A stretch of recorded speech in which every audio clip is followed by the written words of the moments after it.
cold here at Farmington Hills. Wind is blowing, the leaves are falling, and it's late in the football season. The Chiefs of Pontiac Central High School come calling to take on the North Farmington Raiders. Hello, everyone. Welcome as we are in Week 8 of high school football. As I mentioned before, the Plymouth Canton Chiefs will come and take on the North Farmington Raiders. A bit of a buzz in the air for several reasons. One, a win tonight will put the Raiders in the playoffs for the first time since 1991. Last time the Raiders made the postseason. And also they have an honorary coach this week, Ron Holland, a longtime coach of the North Farmington Raiders. We'll talk a little bit about him and his contribution, current athletic director to the school district. I'm joined, as always, by my good friend and tag team partner, Tad Van Pelt, here at Ron Holland Field. And Tad, you know, it's a big game for North. They're playing Pontiac Central, a game they should win. And when they're playing a big game next week against Farmington High School, you kind of lose focus. Well, we talked about this on our show this week, Pat. That's one thing that these players really need to focus on is this game at hand. I tell you, there's going to be, all of 48 minutes of football that they got to work on tonight, and when that's over, all things said and done, hopefully they'll have a victory, and then they can focus on the game next week. And you're right, Pat. This is a big game for them because, it's been a long time, over 10 years now, since they've made the playoffs, and it'd be really exciting for this community if they could get there this year. And it is also Senior Day as the last regular season home game for these Raiders. And look at the ball first. Kicking off for Pontiac Central is number 4, Charles George. 3 Raiders back deep. Marcus Thornton is one of them. It looks like he is joined by Marcus McComb. And we'll see if we can catch the third person. Here's the kick from George. It's an end-over-end short kick. It'll be taken by Thornton at about the 20-yard line. He's going to get up behind his wedge up the middle of the field. He is going to drag defenders still on his feet down to almost the 40-yard line. We'll say the 37. Brought down there first by number 78. Rashawn Redmond of Pontiac Central. One thing we want to really look for tonight, Pat, is the strong offense that we saw out of North last week, and they really did a good job moving the ball. Did a great job mixing it up with the option and the passing game, and we like to see them really refine that part of the game and going into next week against Farmington and really have their offense rolling on all cylinders. Nice return there as here comes the North Farmington offense. A little confusion. Raiders setting up man in motion is number 31 for North Farmington. That's Bills. It's going to be a give to the tailback. That is... Couldn't catch the number. He's tackled hard. So it was number 21 was the ball carrier, Tad. Like number 33, Kerwin Lewis for Pontiac Central came up and made a huge hit there. As watch here on the replay. See right here. That was number 21. We have a lead to the left, and Brandon Sitto, and nice hit there by number 33. Comes in unblocked and puts a big hit on. Loris, a linebacker, 196. Twins out to the far side of the formation for North Farmington. 2 backs in the backfield behind Brian Smith. Calling the signals. He is going to give a sweep. Sitto going to the right side. He's going to have some room to run. He's got a nice gain. We'll say a good 8-yard pickup near the 45-yard line. He'll be a couple yards short of the first down. This Pontiac Central team, they got a lot of speed on defense. They're really going to spread out there. They are a little bit undersized as a team in whole. Their quarterback is actually only 150 pounds, so they're going to do a lot of things, as a team to really spread out the team and use their speed.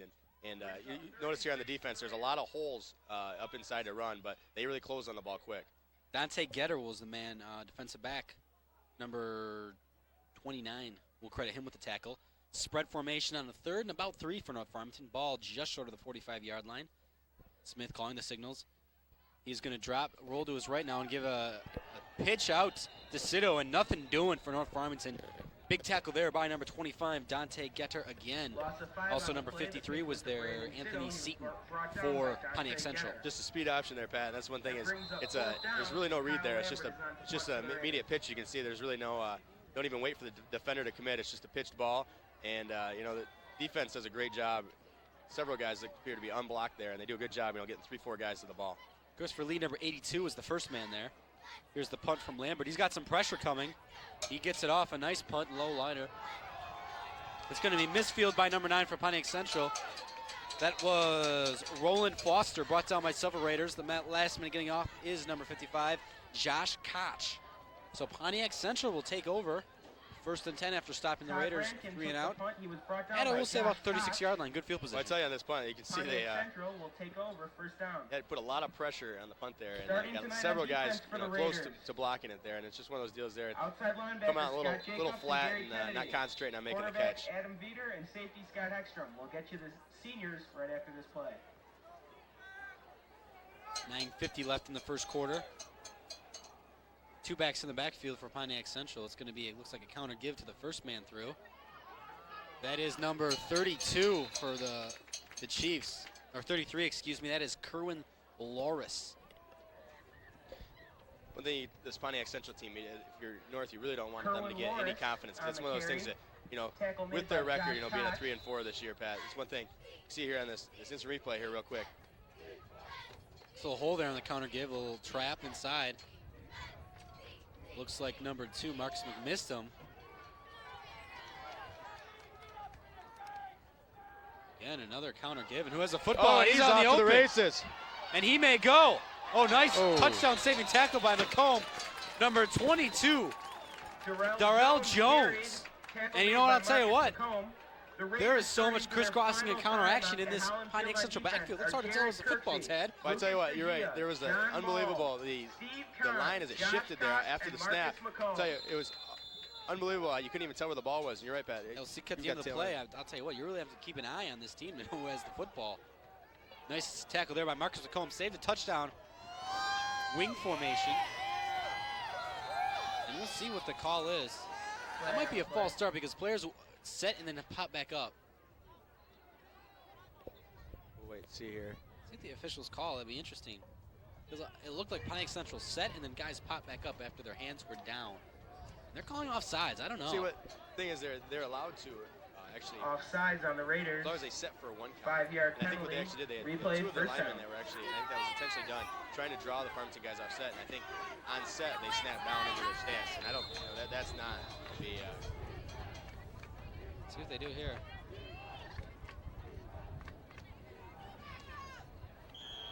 And you see what the play. That's called before. Number 4, Charles George, is in the end zone, but the play was blown dead before the start. We'll see what they do here. This is the false start now.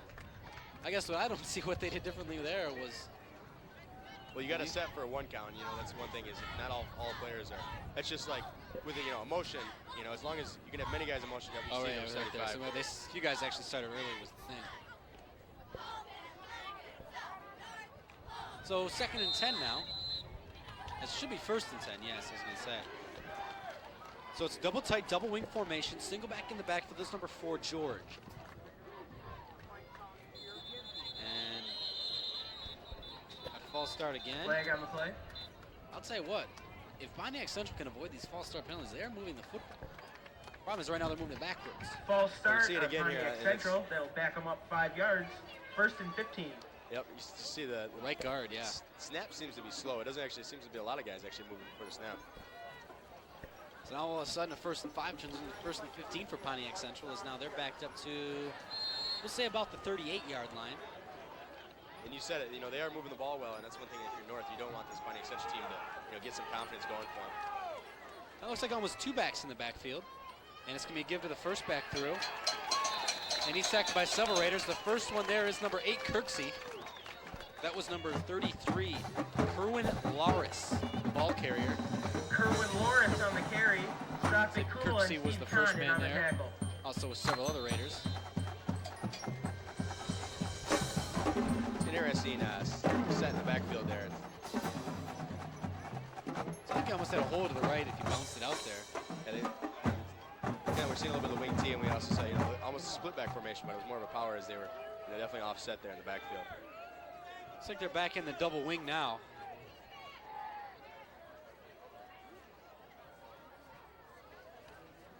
Give this to number 4. That is Charles George. He gets nothing.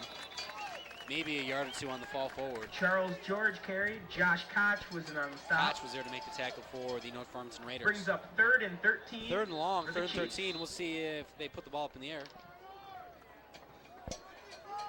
You can see on the replay there, Pat, it seems to be the offensive line and the center count seem to be, you know, off. A bit off. The center's snapping a bit late. Yeah, the center seems to be a little slow at the snapping, and we might see a lot offsides maybe. So 3rd and we'll call it 13. Ball just short of the 35-yard line. Looks like 2 backs in the backfield now. And it's a give to number 22. Nice tackle there. It looks like number 2, Marcus McComb, brought down Darrell number 22, Jones carried. Darnell Marcus Jones. And that was the McComb play. It came looked up like to they make got the the big stop. run That'll on. bring up Yeah, you know, 4th we can't say down enough for the for Chiefs. this Farmington secondary. We talked about last year, this last week, Pat, and it's North Farmington, the secondary really has a lot of speed, and they really will come up and hit you. And they have the speed, and they have the the ability to come up and make big hits, and we saw there on that play. Right here, good job. He wants to say McComb was actually blocked, or excuse me. Is that McComb made the tackle number 2? I think so. Pontiac Central looks like they may go for it, and they call a timeout. It looks like there'd be some confusion. Timeout, They did take Central. a good amount of time. As you can see the cheerleaders there, Pat, they all seem to be dressed for the weather, and it's first Friday we've had all season. The temperature is a little down. First Friday in a couple of years, because last year we had great weather up until Thanksgiving. There's Alan Wertheimer, a TV10 intern, and also the producer for our show each week, Spotlight on Sports. Does a fine job every week for us, Pat. He was complaining a bit because he said we don't talk about North enough, but it is actually a little bit bitter tonight, but it's still good football weather. It's not wet and it's not all that crazy. It did rain a bit today, just a little bit, not too bad. It is as cool as it's been in a while here. We really saw this North team have really strong offensive showing last weekend. This week we really need to have the same thing out of them, and this Pontiac Central team does have the ability. They got some really speedsters on their team, and they, as we saw in that long run, if they get any holes, they will take the ball to distance. I'll tell you what, Central's going for it. I don't know if I agree with this, Tad. They could really punt the ball in and try to put North deep here, and especially on a 3rd and 12. They might be punting. This might be a shift into punt formations. They're on the eye with 2 receivers now. But it also depends on what kind of punting. Maybe they just don't have a punter on their team. Dropping back, and just a throw up in the air. That was intended for number 1, and Tony Carr, and looks like number 14 for North, Adam Veter, was there for the coverage, and Veter probably would just been, that was out of his reach. Well, Richie just as good to knock that down. Yeah, Richie Brander here does, the quarterback. He's a small quarterback at 150 pounds, but you can see he has a pretty good arm there, and just seemed to, not really throw to the receiver. He just kind of threw it out to a spot there and overthrew his receiver. But yeah, it was an interesting play call to go there on 4th and long. When you're right back, you could have pinned him in deep. I formation again for the Raiders. Smith is calling the signal. It's going to be a sweep out to Sito. He loses the football. He'll be brought down deep in Raider territory on the 25-yard line. That's a killer play, Ted. Now it's going to be up 2nd and 19 or 20. We see on the replay here, Pat, we talked about earlier that they really spread their defense out here. Eric Robertson brought Brandon not a Sito down in the terrible backfield pitch, but you can see for a loss of one thing as a 9 back, you don't after want to start looking 2nd and downfield 19. before you have the ball in your hands. And as you can see, this defense is very quick, and even their defensive linemen, they're a little bit undersized, but they're very fast. They're going to get a lot of people to the ball. 2nd and 20 now, 19 for the Raiders. Smith calling his signals. He's going to drop now, roll to his right, looking upfield. Doesn't see anything open. He's going to fire a pass. It is caught by the tight end, it looks like Will Hathaway. Smith's pass complete to And Will he's Hathaway. almost to the original Flag line on of the play. scrimmage. Number 41, Hathaway, was the man on the receiving end of that throw from Brian Smith. Number 1, Antoine Carr did a great job coming over and making a big play there, and broke on the ball really well and made a really good hit there. There are a couple flags there on the far side of the field. They're near the line of scrimmage, and it looks like it's against North. So if you're Central, would you decline this and make it 3rd and 11, or would you accept it? Well, I think if you're a coach, you want to make it 3rd and 11 here. I mean, 3rd and 11, it's 3rd and long, 3rd and 19, 3rd and 11. It's pretty much the same here, Pat. If I'm the coach, I'm gonna take my chances at 3rd and 11. The Cass Tech Band is visiting Ron Holland Field tonight. They're calling it an exchange program. North Farmington will be at Cass Tech High School next week for a Cass Tech's game. Well, they're going to back them up, Pat. And I think it was a legal forward pass. It looked like the signal from the official.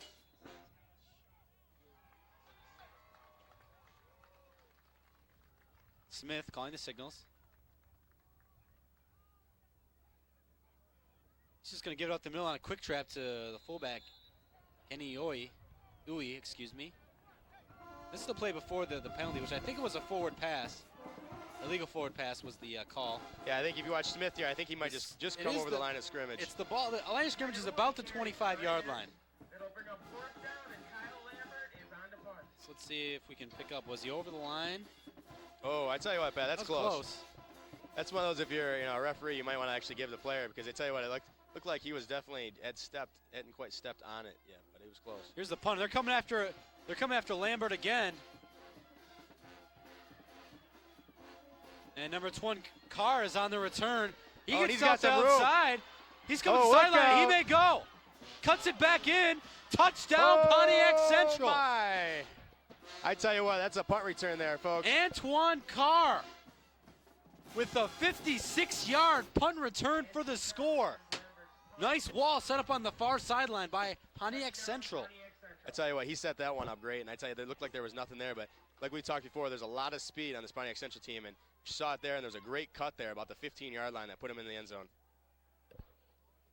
So Pontiac Central strikes first on a 56-yard punt return by, I think it's Antony Carr, maybe.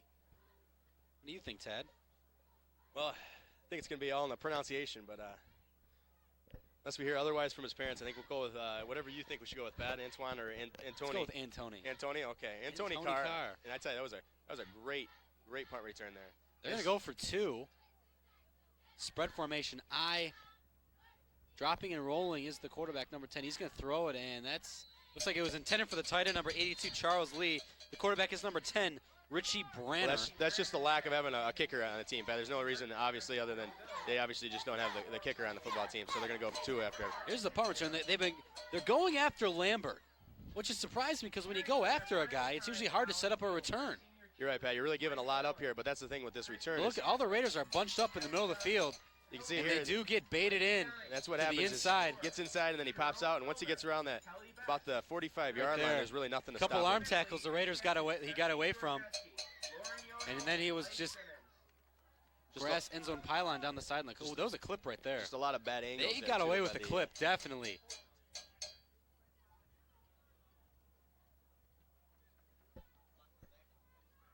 So they might have caught a break there to Pontiac Central. It's one thing, and as a punt team, you really want to stay in your lanes, and you can see them all bunching up. They all want to stay about 5-10 yards apart on that punt. This kick is taken at the 10-yard line. It looks by Cito. He's going up the middle of the field. He may go. Here we go. He's in the open field.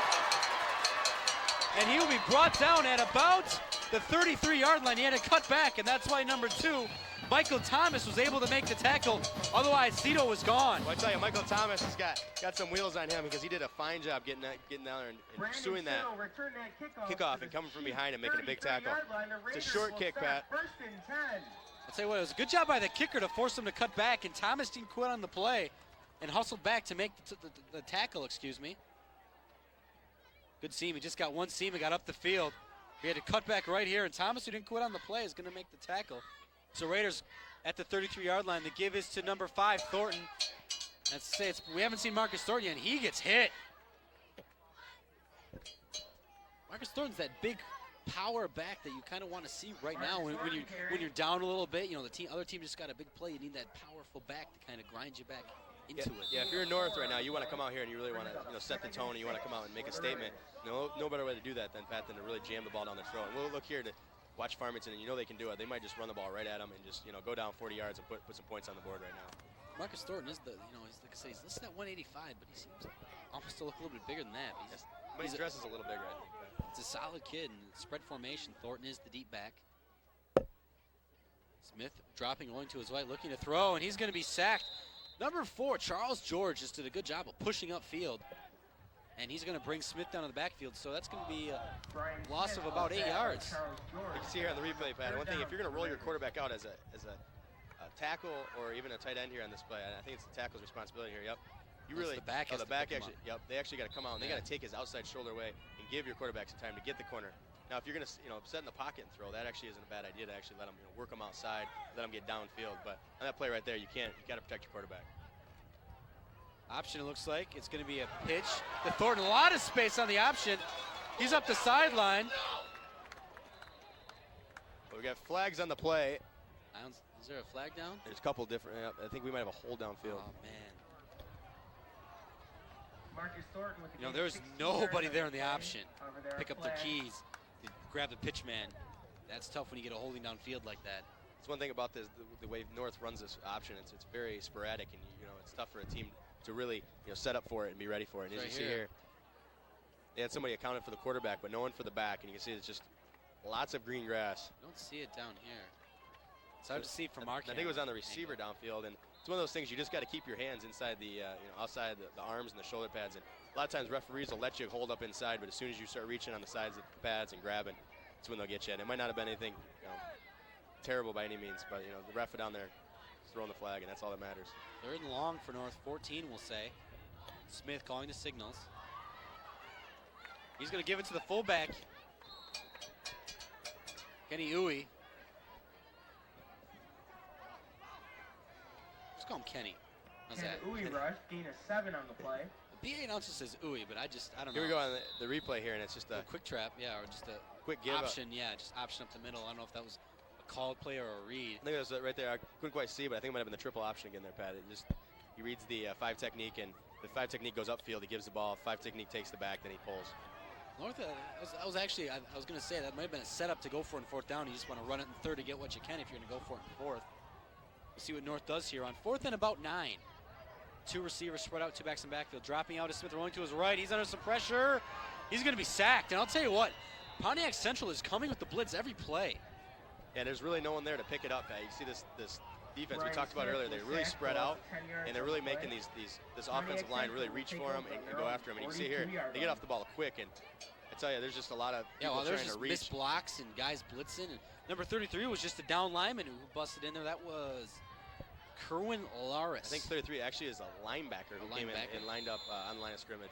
I don't know if his blitz read was slow or what, but he came up and it was definitely on the line of scrimmage and the ball was snapped. So 1st and 10, and so that tackle by number 2, Michael Thomas on the kick return, turned out to be a point saver. North was unable to move the football. You talked about in the opener, and that's the one thing is, maybe is this North team looking too far ahead in next week's game and taking this Pontiac Central team who has struggled a little bit this year, but can win football games, taking them for granted a little bit. 2 backs in the backfield. Counter give up the middle, nothing doing. I think North their defense has maybe figured out this counter wing T attack, I guess you could call it, of Pontiac Central here. Well, they saw it last week, with the misdirection, and it is really tough. I don't know if you'd call Ferndale's offense a misdirection. Well, the whole thing was actually a misdirection, Pat. Because the players were misdirected. Pretty much nothing up the middle there. Good job. There's really no movement in the offensive line of Pontiac Central. Yeah, that's the thing is it is a really tough, and you saw a little bit of confusion almost there from the defense in the first couple plays.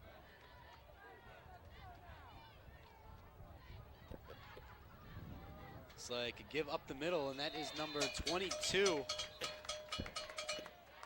Daryl Jones. And I'd say, well, just give me the roster. As you kind of said, I think you made the comment that Pontiac Central's been undersized. Number 79, Herman Mayberry. Tips the scales at 398. I think that's a misprint. I think it's 298, Pat. He's number 79. I don't see him out there, but I think that might be a misprint. I'm thinking it might be 298. Well, it's third and about 7. Wonder if this is 4 down territory again for Central. Big split there between the guard and tackle, Tad. And that's just a good run up the middle. You see, they went there on a quick count. As you can see, the offensive line wasn't down in their stance, and sometimes as a team you might throw the ball out of that set, but you watch here on the instant replay. See all the guys aren't even down in their stance, and that trying to catch the defense off guard there. They go on the quick count and get some good yardage there. We got 4th and short. This North needs a big play here defensively. Yeah, you're right. This is one thing right now that you have to stop this Pontiac Central. Pontiac Central team puts some more points on the board. End of the first quarter coming up. It's really going to be tough. And that whistles the end of the first quarter. A big punt return by Antony Carr. 56 yards is the only score.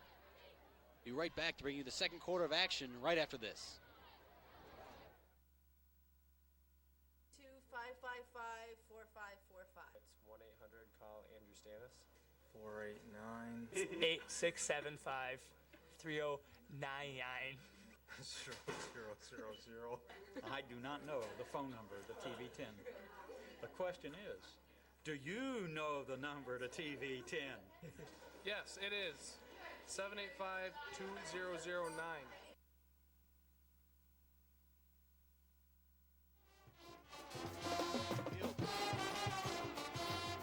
As As we got a 4th and short ball, we'll say at about the 47-yard line. One thing we didn't talk about is the emotion that's on this game, Pat. It's their last home game for North, and it is Parents Night. I remember, I don't know for you, but Parents Night was always a really emotional game because you realize that for you seniors, this is your end of your high school career is nearing its end. And I remember, our last game, home game, and we came out kind of like this. North team's coming out right now, just flat, unsure yourself. So as a coach, you really got to get their minds focused on at the game at hand. This is watch for quarterback dive. I was going to say, but they probably got the first down. Richie Brander on the rush. Tell you what, North has struggled offensively. They got some big plays, but penalties are killing them.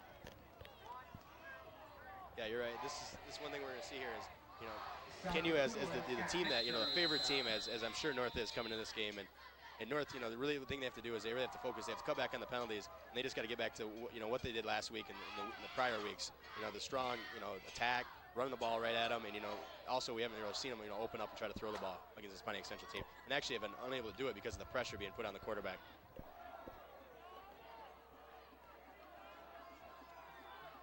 First and 10 now. I formation a bit different for Pontiac Central. I don't know if I go away from their wing T attack. That seemed to be moving the football well. Quick drop and throw, a nice catch. And I'll tell you what, the receiver there was number 9, or excuse me. Yeah, it was number 9. Roland Foster, and he showed some good acceleration after catching that football. I tell you, this was a great play call. You see how quick it is. It's just almost impossible to defend as a cornerback, especially playing off like that. And it's a great throw, and he's got a lot of speed there. You see right there, he gets up, and I tell you, he was real close to breaking that one as he hit the gap. Jacob Scott, the ball almost went right over his head, the linebacker number 3 from Farmington. Think about that 4-4, there's a lot of space, especially in the middle of the field. Again with the I formation for Central. Just give it to the tailback, and he's hit hard. We'll credit number 8, Jared Kirksey, with the big hit. I mean, if you're Pontiac Central, your season, you have two weeks left this week and next week, and your season's over. They're not going to make playoffs at 3 and 4. Even if they win the last 2, they would finish 5 and 4. This is the type of game right here that you as a coach try to build up as this can be your season. Really knocking off a good team. Left to right there was Vern Ratliff, Jim O'Leary, and Irv Horwitz. Coaches that coached when I was here, Tad. Years and years ago. O'Leary and Ratliff were the varsity coaches. That's why they retired, wasn't it, Pat? Because of your senior year? So 2nd and 10 now for Pontiac Central. I formation in the backfield. I don't know if that was a broken play or an option or what. Well, it was an option, but the back actually went on the opposite side of the quarterback, which is interesting. Usually doesn't fool a lot of people, but as you see the wave of the ball, and the back actually ran behind him. So that, definitely some miscommunication, but it was an option. You can see it here. Quarterback opens and the fullback. Well, he faked the handoff. I think he called 121, and then the back thought it was 122.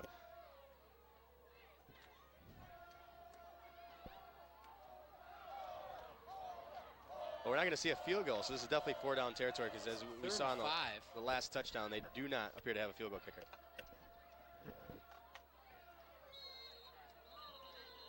There's a quick pitch on the option. False start, that play never happened. False start on the Chiefs. Don't tell that to John Mall, though. Yeah, I tell you, he was right there in the quarterback's face. Big John Mall made Richie Branner sorry he ran that play. He got a free one there, and I tell you, that's the one thing is this North Farmington team's doing a real good job against the option. See here that what Pontiac Central didn't do, as we saw in the last drive by North, is account for all the players.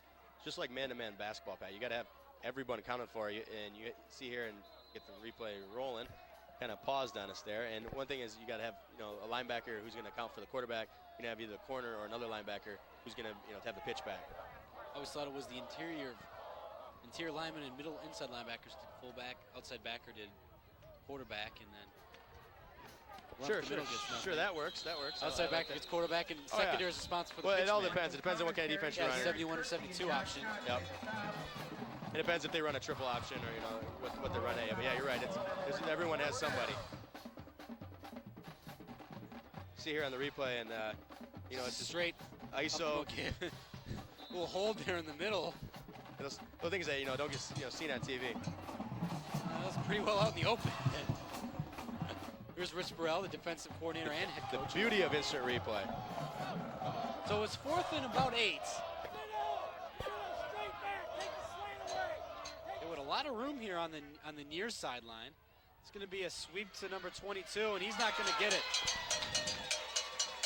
Number 8, Jared Kirksey, and number 55, Josh Koch made the tackle. Well, Central came out there and they thought they just spread out that North defense and just try to run a little sweep here, but Ford really doesn't do a good job at all getting the edge established for his back, and the North team did a good job pursuing the ball, and they had a lot of guys there immediately.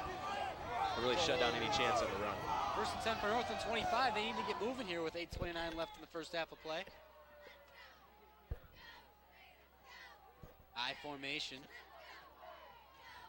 Offset formation for North Farmington. To the right. Give is to Thornton. He's going to try to get up the middle. He's got some good yards, but only a few, as that play was blown dead before the ball came out. I tell you, we keep talking about it, but the one thing that this style of defense that we see here, it's a lot different than what North's faced all year. It's very aggressive, and they're bringing a lot of people and taking a lot of chances. And one thing you're doing with that is you always think a team's going to give up something when you blitz, but with the speed that this team has, they really can make up for that. And that's also the thing we saw on the defensive line being a little bit undersized. Interesting to note there, North Farmington with an unbalanced line, and Pontiac did not shift to it. And they don't do it again here. To give to Thornton, he breaks a few tackles. He's up the field. He's going to be brought down shoulder pads, not before he got near the first down. Maybe he's going to be about a yard short. So 3rd and 1. On the play, brings up 3rd and 1. Watch this here, Pat. It's just a ISO to the right side here, well, to his right, to our left. And just watching on the screen, and there's a very big hole there, and a good job by and Tony Carr coming over. He seems to be the big play guy for this Pontiac Central team. They're doing the wave again here at North Farmington High School. 3rd and short now, and a flag comes out. That's a late game. That's a killer, especially when you got a 3rd and short or a false start. Man, those are killer penalties. One thing that really was effective for this North Farmington team last week was the play action pass. Yeah. And that's one thing we might look to see here. I bet you their first score will probably come off the play action pass. As aggressive as this Pontiac Central team defense is playing. Time to throw the football. Because they are all over him every time he's dropped back. He's been trying to roll too, especially when you get those ends charging hard up the field. You're right. Maybe a quarterback draw or even a straight draw might be called for here. So 3rd and about 5 or 6. Give us to Thornton on the counter, and he's not going to get anything. Number 78, big Rashawn Redmond, tipping at 268, makes the tackle. I tell you, this Pontiac Central team, especially their defensive linemen, are doing great jobs getting off blocks, and they seem to almost, not even being blocked at all. They're really doing a good job pursuing the ball, and you watch here on the replay. That was a long developing play on the looks like a Redskin counter almost.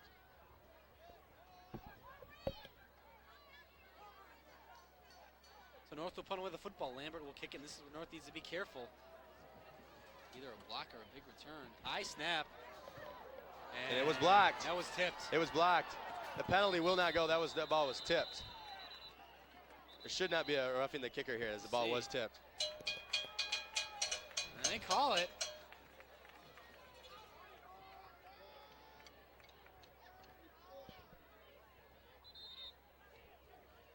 See here, they brought pressure every time, and I believe, Pat, the ball was tipped there. It was shanked really bad, but it looked like he late. The ball was tipped. They're calling it roughing the kicker. I don't know if I agree with this penalty here, Pat. Well, I don't know. It's tough. I don't think he did. I tell you, I think it's just a bad punt. You might be right. So North looks like they're gonna get North gets a first down. As it was, he did not tip it. They did get pressure on the kicker, and they've had pressure all day. There's Ron Holland, the man on the left. First coach here at North Farmington history, and first coach here at North Farmington, and you want to know what he means to this program, we're playing at Ron Holland Field. It's always nice when you have a field or a stadium named after you before, you're while you're still here on this earth, because a lot of times, Pat, those only happen, when you don't get to appreciate it and come back and visit. So a short gain there by Kenny Uwe. Tell you what, he's a little guy. He's listed at 5'9", 185. And maybe him and Marcus Thornton are sharing weight. Yeah, they appear to be the exact mold. This is just a nothing doing there in the middle. It looks like there's a hole initially, but then 3 or 4 Pontiac Central Chiefs were all over Marcus Thornton. So yeah, so Thornton is listed at 5'10", 185, and Uy is listed at 5'9", You see this on 185. replay, and notice Pontiac Central, the job they do getting guys to the ball, and Yeah, right there. Wow, there was good 3 guys there to make the stop. a couple more coming late to help finish. So 3rd and 8, another 3rd and long for North, as they really haven't done much offensively today. Spread formation for the Raiders. Dropping back, and now rolling to his right as Smith has time to throw. Gets a pass off just out of the reach of Will Athwin. I'll tell you what, Smith had time to throw, but it almost looked like he rushed it. Yeah, you tell you, it's one thing with this pressure that he is getting. I'm sure he's got a little bit of nervous feet, and it's tough for him to, have all this pressure all night and then actually trust his pocket. See him here, he drops back, and this is a real tough throw and catch. As you can see, it's almost throwing it over directly over his back. You got guys coming up to make, a big hit on you. And Tell you what, there's nobody covering the outside guy, and he's going to move in now because they are coming after it. Max protect punt formation. Good snap this time. And again, it's not a good punt. And that's going to go out of bounds at about the 40-yard line. I tell you, you're right. It's like every time they, come, they keep getting closer and closer to blocking one. And Lambert's, that was a good snap too that time, and Lambert's definitely feeling the pressure. He takes he's a 3-step punter. He might have to cut that down to a 1-step. Yeah, it's tough. It's always more comfortable to take a long step into it, but you just want to, as he gets older, eventually, if he continues to punt the ball, you're going to want to just break that down to a one step. It's much quicker. So 4:47 left in the first half of play. Ball spotted at the 42-yard line. Great field position for Pontiac Central. Back to their wing formation. It's going to be a give to the fullback, and just a big scrum in the middle there. He's maybe going to get a couple yards. 1 or 2 on the carry. Pontiac Central, we saw that quick slant earlier, almost go for 6, and see they keep running the ball up the middle here, and they came out with this wing tee, and you can see this. Not a lot of room up inside, and there's several North Farmington guys that are going to tackle. One thing that you want to ask yourself, as a coach, it seems like you might want to take more chances to get the ball to your receivers in the open field and really take a shot at, getting a big play. A nice defense here by North. See who the first man there was. It was. Stop was made by Gary Kennedy. It's like Gary Kennedy who credited with the tackle, and it's a good job. I can't see you. We'll see it on the replay. Yeah, it was number 33 Kennedy who got penetration in early and forced number 2 Thomas to cut it back inside. Then he grabbed him at the tackle along with Kirksey and it looks like Koch. So a 3rd and 10, and well, I don't know if this is 4-down territory still. We kind of saw in the Ferndale last week the misdirection in the backfield and how it was really confusing, and even for their own players as they were running into each other. You kind of see this out of this Pontiac Central team as they seem to be running into each other and not really sure where they're going. It's going to reverse. That's Carr, number 1, and he's to the outside. He's going to have a first down into Raider territory. Carr carried Scott Heckstrom on the Actually, initially that play actually looked like it was going to go for a lot more, and it kind of was a little bit slow to develop. You watch it here, it seems to be no one over here when the ball comes back around. The Raiders, everyone does leave. Carr comes around. Number 52, John Mall, actually slowed him up enough for the Raiders to recover. As you see, the one thing is a corner, you want to have somebody over there that stays home and always ready for the reverse. And you're right, it did give him time to come back and make the play. John Mall, the outside backer, the defensive end on that side, did slow Carr up enough. I formation again, back now, dropping back. Here's a throw, and that's picked off. Nice catch. All for naught by Marcus McComb. It was a great catch by Marcus Raiders McComb. pass was intercepted by Marcus McComb. It's almost like whenever they go from the eye, they throw the football. That'd be a scouting point. False start on the Chiefs. Well, they did run the sweep out of it, that last the 4th and 8, that last series we saw. In fact, they're yet to throw from the wing T formation.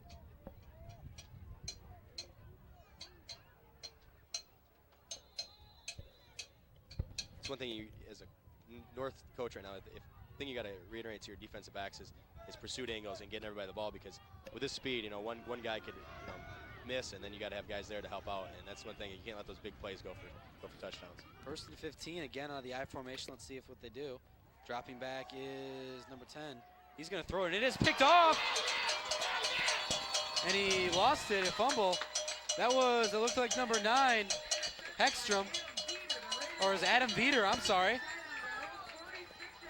Watch this on the replay. This is just a great job by defensive back. You know, Branner telegraphed that pass the whole way. Look at his head. He's looking over there the whole time. As defensive back, he just sits on it and does a great job coming up and making a pick. He was just baiting the quarterback into throwing the ball there, and when the ball came out, I can just imagine how big his eyes got as he broke on it. So 1st and 10 from the 45-yard line. North just out of Pontiac Central's Chief territory. Play action. Rolling is Smith. He's under pressure. He'll get a few yards in the interim. Was brought down by big number 78, Rashawn Redmond at 268. Don't want him landing on you too many times. See it once again there. There's a great play action. Everything's set up, but just one guy gets through here. You can see on the backside of the play. And put some pressure on him. Make sure you can feel it right away. He starts to move, and pretty much the play's done there because he really has a tough time regaining focus on his receivers. That was Philip Sprague. He only goes 260. He's the small guy up front. Option. Smith not able to get much, and he's going to be dragged down again by Redmond. Yeah, Redmond's a really big boy up there on the For a defensive big line. guy, he moves pretty well to the football. Seems to be a real good athlete, right, Pat? Watch it here, and it's like we say all the time, triple option, and actually that right there is one of those times where it's a tough one. The 5 technique went up 82 and dragging Smith down there with the leg going. Does a great job, kind of filling his gap and making the quarterback make a choice. And Say what, North is having a tough time blocking the big bodies up front. Time for Smith. He's going to fire, intended for McComb. Nice catch down the sideline. He's going to step out. Well, I tell you, McComb, I think, got away with one there. I think there was a little bit of a push in the back there, Pat. You may see this on instant replay.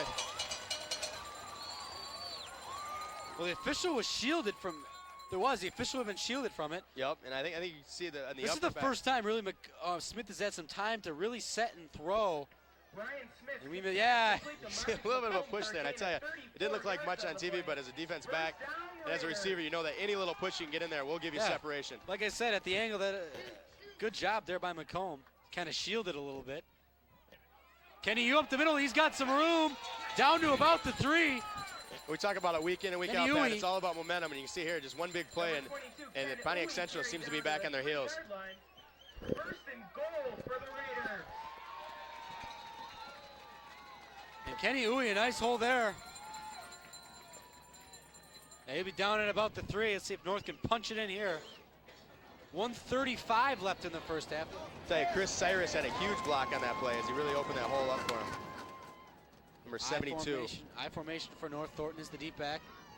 Going to be an option. Smith keeping it Smith, and he's going to try to spin away. He's going to lose a couple yards.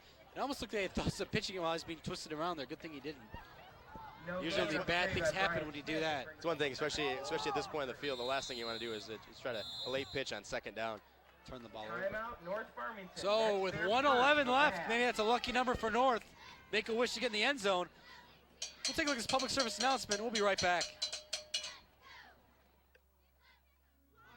Tigers and bears. Oh my. Lions and tigers and bears. Oh my. Lions and tigers and bears.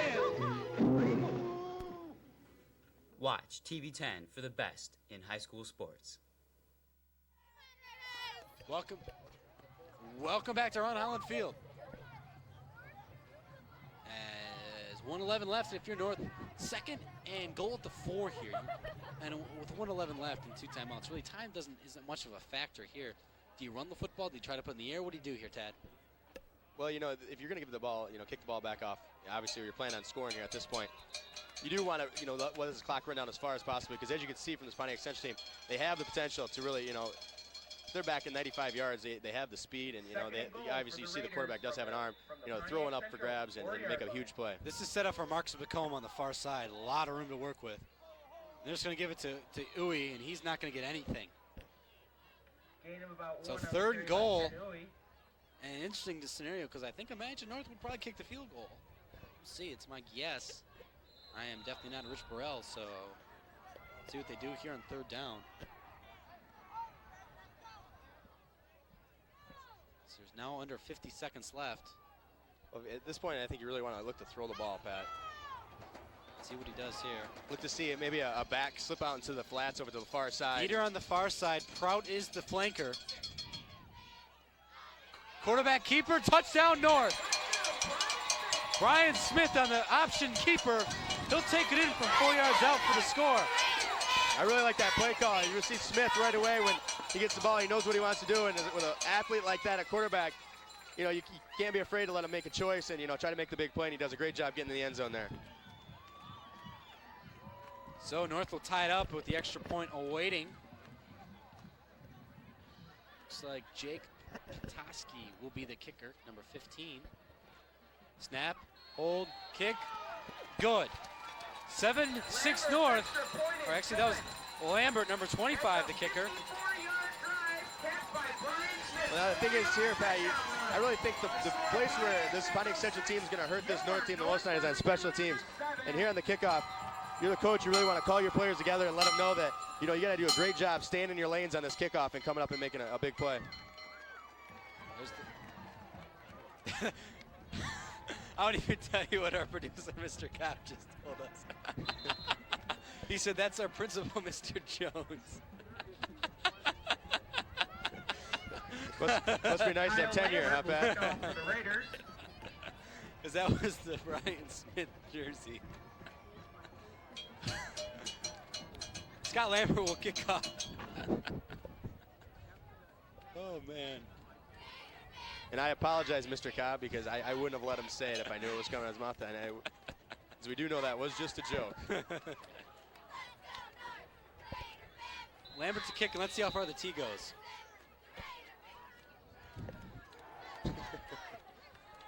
Kick from Lambert, and the key doesn't go anywhere. Wow, it's a squib kick. Maybe that's the difference.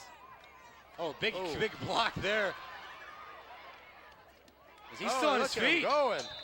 Number 82 is Christopher Lee, and you'll see in the replay here. They come up with the squib kick. You know, it's one of those things they didn't want to get the ball deep and have a big return, and actually they kicked the ball to a number 82 who That's really Charles runs. Christopher Lee. You'll see a block at the point of attack. Right here near the front of your screen, you'll see it coming right here from number 10, the court. Oh, that was Richie Brenner, the quarterback. So he brings all 150 when he blocks. So let's see what they do now. 23 seconds left, good field position, 43-yard line. You said they probably have to go to the end zone as they're not going to kick the ball. A lot of room for a slant on the far side as the safety is all the way over on the hash. And that's where they're going to go. Oh. And it's a little bit behind number 9, Roland Foster, but he should have caught that football. I'll tell you what, a fade because there's only 1-on-1 over there for Adam Veeder. You see this, it's just the same play we saw earlier, Pat. It's just a quick one-step drop and just let it go. And was just throwing a little bit behind him. And one thing is, you know, you're right, Pat. A fade, especially we saw the quarterback, he does have a pretty decent arm. And just one of those things where you just have your receiver run as far as he can and have the quarterback throw it up and at this point and hope he beats the defender and gets to the ball and makes the catch. Free safety, Scott Heckstrom is playing. He's about the middle of the field now. Now he's going to move back over to the hash on the far side. And that's a lot of room over there on the far sideline. And that's what they're going to do. Oh. That's a fumble, and North's got it. Oh, they're saying incomplete pass. I tell you what. I don't know. We'll see in the replay. It's tough because there's a scrum around him for our camera angle. That's a great job here pump and coming go off the end. Ooh, I don't know. Even with our angle, it's tough to tell there. And they were trying to go deep and put this one up in the air and seeing if you know someone could come up and make a big play. Hey, that's me right there with my hand up. Watch this on the replay. On the far side. There's Tad right here. Hey, Tad, wait. We'll take a look at the replay, and he dropped back. And it's tough to see. It's tough to tell. Yeah, it's tough to tell from our angle there, but it looked I'm not even sure who that was. Was that Josh? Josh Koch, number Josh 55, it could have been. Josh Koch, the linebacker, did a great job coming off the ball, and that's one thing he actually over pursued the quarterback and went beyond him and did a great job really coming around and still working towards the ball. And literally tens of people on the Pontiac Central side. Pretty long commute there, Tad. Well, it is tough. You know, they haven't had a great season at all, but we'd like to see some more fans, you know, students, you know, roll out here to North Farmington and watch what has the makings of being a great football game here at 7-6. We'll see in North. I was wondering if they're going to go to a bit of a nickel, and it doesn't look like they really have. Now it looks like they're moving out a little bit. Dropping back is number 10, Branner. He's going to just heave it up the far side. That was intended for number 9, Foster. Brander's pass intended for Foster. I'll tell you what, that was a pretty hefty throw there from Branner. Did that a good 50 yards. Yeah, he's a little guy. Almost. We don't have any height on him, but he is 150 pounds. Watch this, and there's some good pressure here at the late going, and I think he might feel it a little bit there. Yeah, he just gets brushed. Good coverage there. Veter was on the coverage, and Hexstrom came over to help. So 4th and 10 with 9 seconds left. Thing here you got to be careful of. Yeah, because if North gets the ball back, you know, a big pass, they're in field goal range. I think that's what they're talking about there with Brian Smith. Maybe we might get the football back.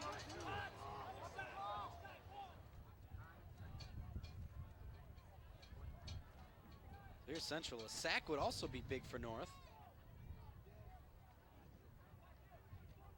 Just a quarterback keeper on the rollout. He's gonna be brought down. A flag comes out. I don't know if that was a face mask or a hold.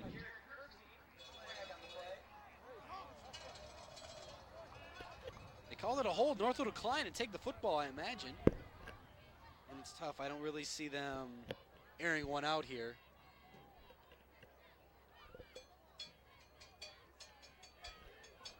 So North, you go for it here? Because you almost have to get in the end zone with 5 seconds left. Well, there's no real reason, I don't think, not to you know, take a chance. And it'd be one thing if you were backed way up, but watch it here on the replay, and they just decided to run a quarterback a boot. And I think they had the same idea, thinking that if they, you know, get tackled here, run the clock out. But with a penalty there, the clock's going to stop, and North gets this ball back. Well, and the I think clock would stop and change possession anyway. Yeah, you're right. So I look at North is just going to down it.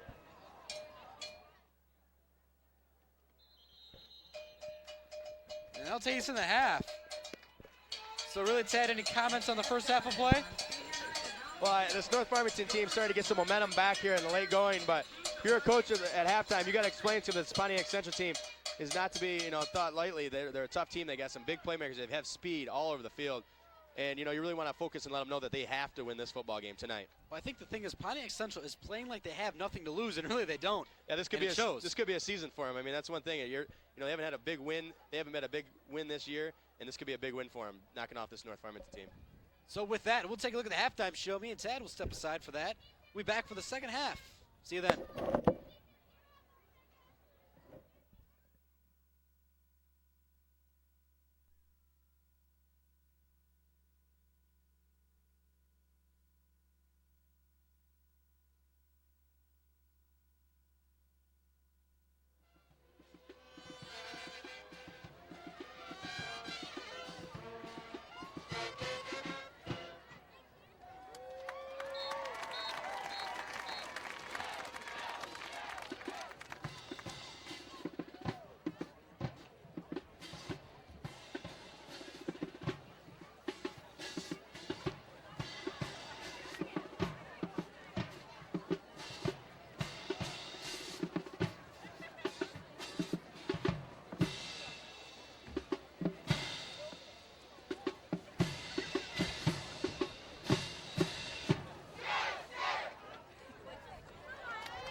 Ladies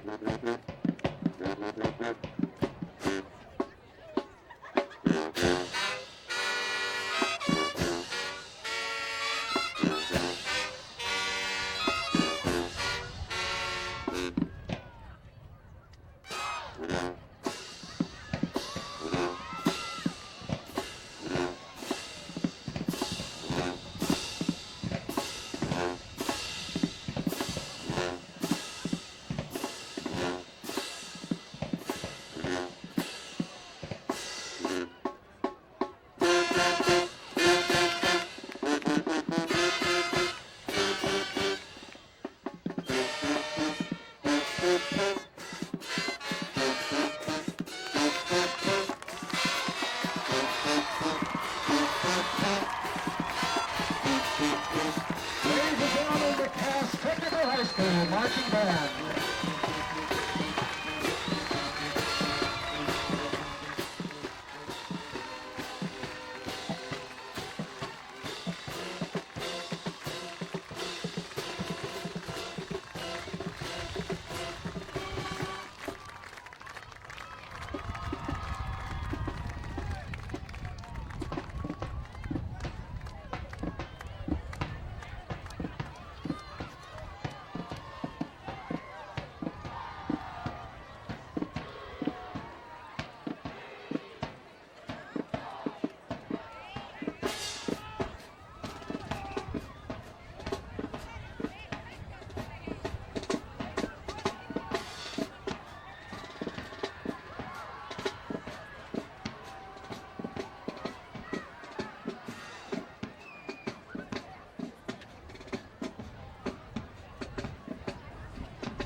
Led on the field by drum majors Ralph Feldman, Leah Pino, and Melanie Bendick, it's the Spirit of North, the North Farmington High School Raider Marching Band. Tonight we travel to sunny days, sweeping the clouds away. We're on our way to where the air is sweet. Come with us to Sesame Street.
And now we close this evening's and this season's performances with a medley of Ernie's favorites, Rubber Ducky and the Muppets Jump from the Small to the Big Screen, Rainbow Connection.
The Spirit of North Farmington High School Raider Marching Band is under the direction of Mr. Jason Lau and Mr. Brian Standish.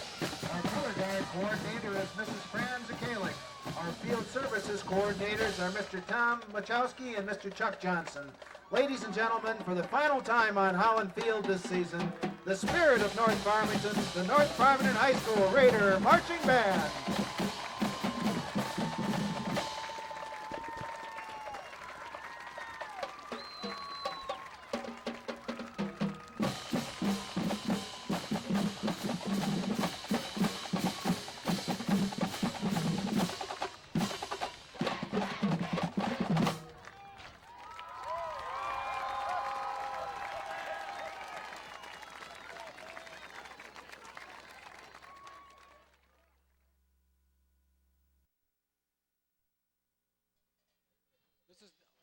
Right now you're looking at Ron Holland talking to the players before the game. And as I said, the first coach in Raider history. This game is being played on Ron Holland Field. And I've had the experience of working with Coach Holland as a fellow announcer, actually, as a commentator with me back in my early days before I was just a young pup announcer, and also when I played. He'd come and help out us quite often. Great man, Ron Holland, and these players are very lucky to have him come out and take the time to speak with them today. There's Rob Feldman, the drum major. It's his last game, and I'll tell you what, his dad knows your money because his dad's Murray Feldman. He does the money segments on Fox 2 News. Well, that was quite the halftime show. I'll tell you what, that is right, Ted. If you didn't stick around for the halftime show, you missed a treat because we saw Cass Tech's band, and as well as North Farmington's band. Great show. I'll give Cass Tech an A+ originality, Pat. They put a lot of excitement into their routine at halftime, and I love. There's a shot at Cass Tech's band. There they are. Good show. Great show. Great show. Come over here in front of a crowd that they really, have no real ventured interest in. But and we'll be sending North over to Cass Tech next week for their football game. We were talking about this at halftime. I wonder if it's an afternoon game, but is North not going to be at the North Farmington game? Because I know it's always a big tradition where the two bands play at the game. Both of them have a portion of the halftime show, so we'll have to see about that. That'll be interesting. Wait to see there, Pat. The one thing is, we saw that North Farmington did a great rendition of a little bit of Sesame Street. It was really fun, energetic, and I was up here singing along. I know you were. Had some flashbacks from my childhood days. Won't bore you with any of those stories though tonight, especially with the exciting game we have on our hands, 7-6. I'll tell you what, and North, it is 7-6. North did score a touchdown at the end of the half, but they got to be disappointed with the way they played because it's been sloppy, Ted. That was one thing you did talk about all week was, are they going to come out flat, and are they looking, to the Farmington game? And, we kind of do see that a little bit out of them. It seems to be, it is tough. Hey, it's Bonnie Murphy. Sorry to interrupt you, Ted. What's going on, Hi, Bonnie. Sorry, Ted, go ahead. Well, yeah, we were saying that, Pontiac Central, they aren't a great football team by any means, and we were looking over their wins, and they don't have any big wins by any stretch of the imagination, but I tell you, they have a lot of speed, a lot of athletes, and tend to wonder, it is tough, maybe they, don't have you look over the roster, they have a lot of young guys, a lot of juniors on the football team, they have a lot of speed, maybe they started the season out. And a lot of beef, Tad, a lot of beef. They have some size, and I think North is struggling up front with going against that size. You got Redmond at 260. You got Phil Sprague at 260 also. I mean, I don't think it's the size, Pat. I think it's the combination of size and speed. They have some guys over there that are really good athletes for as big as they are. And you don't tend to see that a lot in the high school level. Tend to have one or the other. You either have a guy that's, fairly good size, good athlete, or you have a really, really big guy who just doesn't move very well. And then you see how this Pontiac Central team is. Like, you saw that one kickoff return, Pat. They tried to squib kick it. Number 82 picks up the ball, and he started to run. And I tell you, he was real close to breaking that one open and running a long ways. So Pontiac Central, I believe, will get the football to start the second half. And really offensively, they really haven't done much, Tad. They got the one big run in their first possession. They scored in a punt return, a special teams play. And you said it, and I think you hit it right in the head where unless it's a broken play or special teams play, you really don't see Pontiac Central getting in the end zone. Yeah, I don't see Pontiac Central really sustaining a drive. And it's one thing I will be interesting to see. You see they keep putting a lot of pressure on the punt. If they can force North into punting, I think that might be one of their best chances to score. If they can get in there and get a block, pick up the ball and get a score. And I think their touchdowns are going to either come from a really big play, maybe a broken play, a missed tackle, or something that springs for a long one, a long throw. But you're not going to see a real long drive by this Pontiac Central team. 7, 6, 13 points combined in the first half. We expected more, Tad. Yeah, we thought this North team was going to come out and really put a lot of points on the board. And, this week, maybe they're having a little tough time, as we said, focusing with this Pontiac Central. Looking, to next week's game, which is a huge game. And what could you ask for, a better game? But for this team, winning this game is going to take a lot of pressure off them as far as making the postseason. Hey, something we haven't talked about. It's been a long time since it's been this cold. That might have an effect on the game. Yeah, mentally it is tough. You get, especially, you see a lot of guys, like to, put the sleeves on, and I tell you, it's a lot of different feel when you get this little bit colder weather you're not used to. I remember those first cold days of practice late in the season, when you get a little snow, a little sleet, a little rain. Yeah, here we are right here. I'll tell you what, I came prepared. I have a jacket and gloves.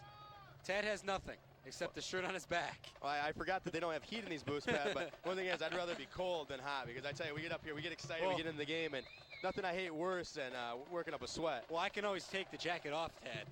Well, I tell you, Pat, you're right about that, but... Low squibber, and I'll tell you what, number 2, Thomas looked like he was on his knee, but he got up and ran and kept going. And he looked like he might have been on his knee when he picked it up. We'll credit number 31, Matt Bills, with the tackle. We'll see in the replay, Tad. I thought he was still on the ground. It was close. Well, the one thing is, I like some coaches, you like to dress and show, your toughness here on the football field. I used to have coaches in high school that would wear shorts to the football games. See right here, Tad, was his knee down still when he got control of the football? It was a squib kick there by Lambert. And we'll see right here. Oh, ooh, I don't know if he had control he actually of it. might have gotten he didn't up have off control his knees. when he was on his knees, so. So 1st and 10 at the 40-yard line for Pontiac Central. 2 backs, looks like a bit of a split back formation, just a power run. And good power running there by number 4, Charles George. He's a 200-pounder brought down by Brandon Sitto. And Kennedy on the assisted there. She looks cold. So right here, that's just good power football up the middle. As you see, he does come out the other end of that after the initial contact. And Lucas DeGio was the first man to hit him, but George pushed him aside. So a big pickup there of about, they're saying 7. It looks to me more like a 2nd and 6 or 2nd and 5. Maybe even 2nd and 4. If I'm a Pontiac Central coach, I'm really going to work on these reverses and these trick plays a lot, talk about them at halftime, because I think that's going to be a big thing for him this year, to get some reverses and really show that speed. Again, just power football up the middle. The ball carrier looked like was number 3 maybe? Thomas carried. Kahn and Kirksey. They're going to say it was Thomas, number 2. It's ball carrier. Number 8, Jared Kirksey was the first man there. And there's the, looks like Chopper 7 flying overhead. It is Chopper 7 flying overhead. They're close enough I can see the emblem on the side. This is the straight dive here, and it's tough. He runs into pretty solidly by his own man there. Runs into the back of his offensive line. I think as a running back, you just want to keep your eyes open and look for those holes, because he definitely had a cut there off the back of his. 3rd and about 3. Just to power up the middle. They're going to be close. Looks like they have the first down. As number... Jones carried. DeGia made the stop. Looks like Jones was the ball carrier for, that's number 22, Daryl Jones. DeGia made the stop. And I'll tell you what, it looks like the Pontiac Central backs are just putting their head down and running straight, and whoever they run into, they run into. Yeah, they aren't really looking for much in there. And I tell you, it's good power running, but I tell you, it's tough to get a lot of big yards running with that running style. There's Sarah Bloomberg, the TV10 intern. Hi, Sarah. Hi, Sarah. We're waving back. You can't see it, but. Tell you, those interns do a great job, Pat, yes, on Friday and Wednesday nights. nights. TV10. They do a lot of dirty work. Sarah's also on our Spotlight and Sports crew. Carried up the middle by number 2. It's Michael Thomas. Big gain there. But we talked about really this Pontiac Central team not being able to come out here and really sustain a drive. But you can see here, I think they had a little different idea at halftime, as you see here. I was wondering how long it was going to take them to figure out that, you know what, we have guys 260, 268, 280 is Michael Thomas, number 75, 245. At one point, they were just going to look at their size up front and say, let's just run right at them. Yeah, I tell you, it is tough, and that's one thing is we're starting to see the little different offense. They were doing that the wing T earlier. Now we're going more the I, and I think that might be a better offense for them. That's a give to the fullback. It is number 4, Charles George. And that will move the chains. It'll be interesting to see, Pat, if this game, if they continue to score, a couple more times here, how those having to go for 2 every time is going to hurt Lucas them. DeGia again in Gia made the stop, and like I said, this is just good old-fashioned power football, Ted. Nothing fancy. You talked about the reverses, but like I said, they're just running right at him now. There's Rich Burrell, the defensive coordinator and head coach in North.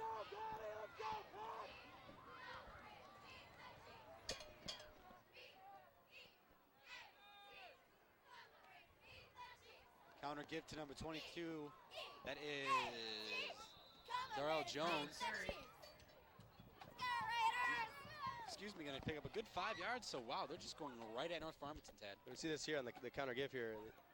Well, yeah, trap there, number 55. Do a great job blocking. You can see number 76, I believe, for Pontiac Central, doing a great job really moving his man downfield. My One hair thing- that. Oh, that was, One thing I want to see is North, see your defensive lineman being pushed back, 10 yards away from line of scrimmage.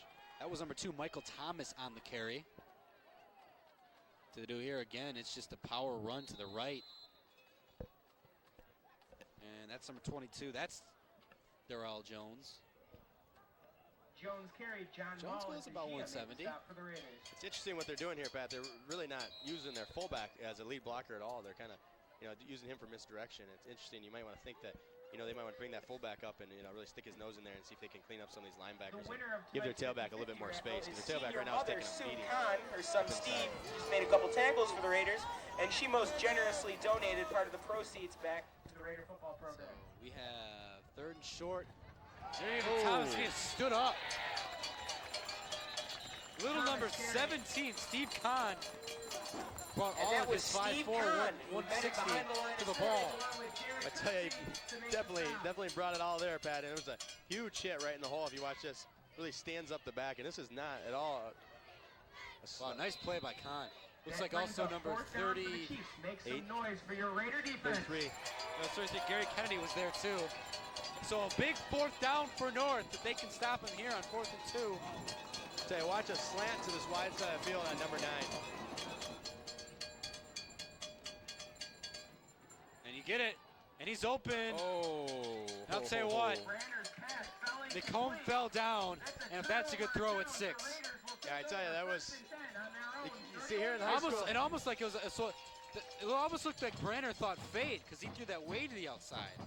Yeah, I just think he is a small quarterback, and I think he had a real tough time. You Wow. can see he was having a tough time with the ball in his hands, and his quick one-step drop. And I don't think he ever got the ball in his hands like he wanted to. It kind of floated on him. The thing is, we saw there is, we saw that slant, it was open, and that's the thing about high school football and college football. It's much different than the pros. You have a lot of room to really jam and bump, and as you see there, came on the better end of things.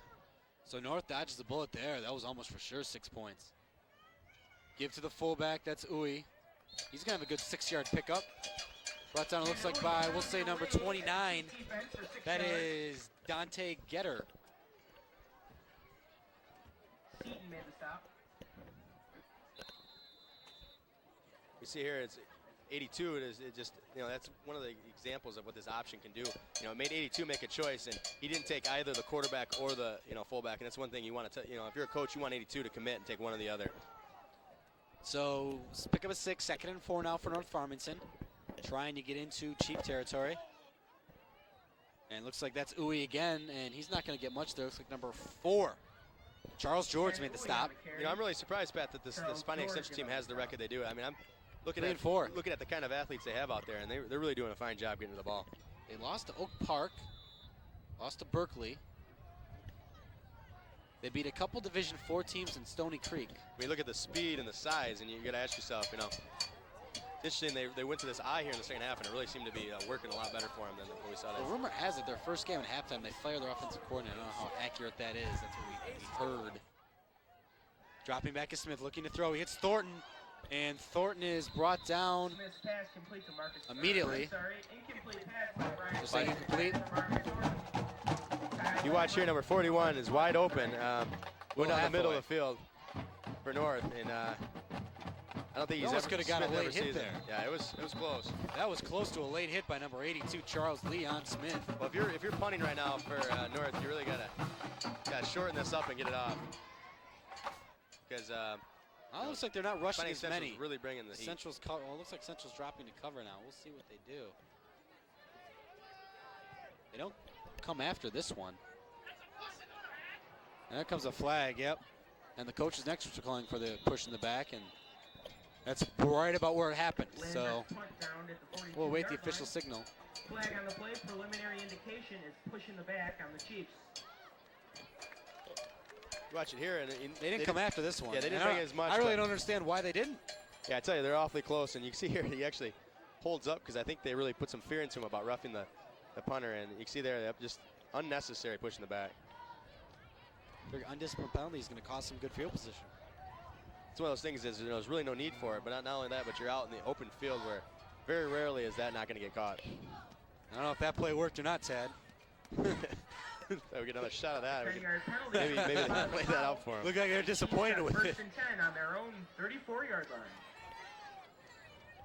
I tell you, it's one of those things too, Pat, as a player, and you're watching your coach scribble around on that board. Yeah, I never understood. Very rarely do you ever actually follow the whole play. You just keep shaking your head, yeah, and they just keep scribbling and writing over the same X's and O's over and over, and then you're telling you to block here, run here, and you just keep shaking your head. It makes them feel good, I think, about themselves. That's their first of the So a half. timeout on the field. 5:21 left in the third quarter. Still 7-6 North. We'll be right back after this public service announcement.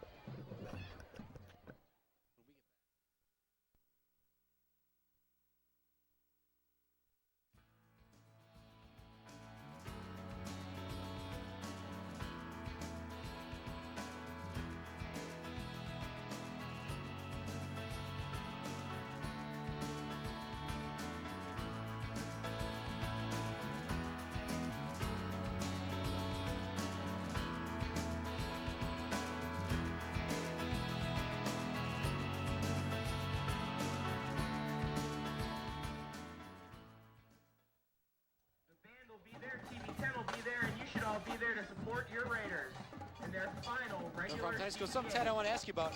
What was the big difference between the sidelines in high school and the coaches on the sidelines when you're at the University of Michigan? Well, I tell you, the one thing I think the biggest difference is, as a player, if you're on defense, you don't get to watch any of the offense. And that was the nice thing about having the jumbotrons is you got to see a little bit of the game, but it's very organized, and you got to huddle and you talk about a lot of things, and it's probably you don't get to see the game till on Sunday when you watch the film. New quarterback, number 8, Todd Rankin, for Pontiac Central. So interesting move. I didn't think Ranner was playing that bad. Maybe he's hurt or something. Watch here on the instant replay, and it's just a quick toss, and you see number 21 does a great job coming up and setting the corner. Forces it in, and it looks like, is that 17 maybe? That's the one thing you teach that cornerback. You don't want to lose outside containment. Don Carter, Ben Shane here, TV10 Sports. Don Carter, an adult volunteer. Saying hi to Mom. There's the Raider. As we said, number 8, Todd Rankin is the new quarterback. Counter, and it's a give to number 2, Thomas. Pounds his way down the right side. Thomas on the carry, Jared Kirksey in on They'll bring up a third, and we'll say about 4. So it seems like Central has done a good job with their offense, but just one play every drive kills them. Yeah, it's those types of plays that are really gonna hurt them, is those penalties, and you can't go running this type of offense. As you can see, they're really just trying to pound the ball and not get at least 3-4 yards every carry. There's a future cheerleader doing a little hand clap, and she's on TV. Again, calling the signals is Rankin, and it's a flag's coming out, and that's going to be a false start.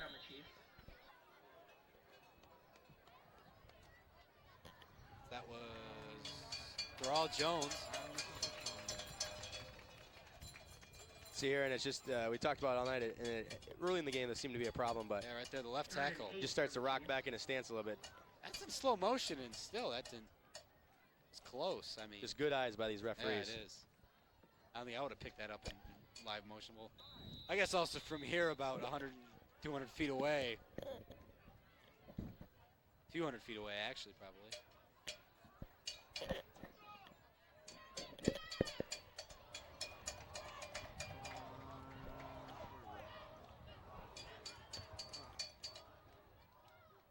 Give to number 2, Thomas, running right. Not going to get much. Thomas on the carry. And this is where it's tough when you don't punt the football. You're in your own end. You're down by a point in the third quarter. Well, you watch this here, and it's interesting that they don't try to throw the ball on third and long, but really wasn't much going there, and they tried popping it outside and seeing if we get some extra yards, and great job coming up and making a tackle there. They are going to punt the football. Okay. But North isn't buying it because nobody's deep. Oh, they're sending somebody on late. Brandon Cito. Show back to receive the punt. See, North really doesn't come after it too hard, and that's just going to go out of bounds. And actually, Cito might have saved him a few yards there. Lee's punt Yeah, he went did a out of good job, bounds at the 38-yard going in line, and where the bringing that ball Raiders down. will take over. First and 10. Well, not a lot of excitement offensively here tonight, but I tell you what, we have quite a game here, 7-6, and I tell you, at any moment, this Pontiac Central team could, take one the distance. Haven't seen a lot of turnovers yet tonight, and that's a key for any football game. Got a little man down there on the sideline shaking it up a little bit. Future Chippendale dancer.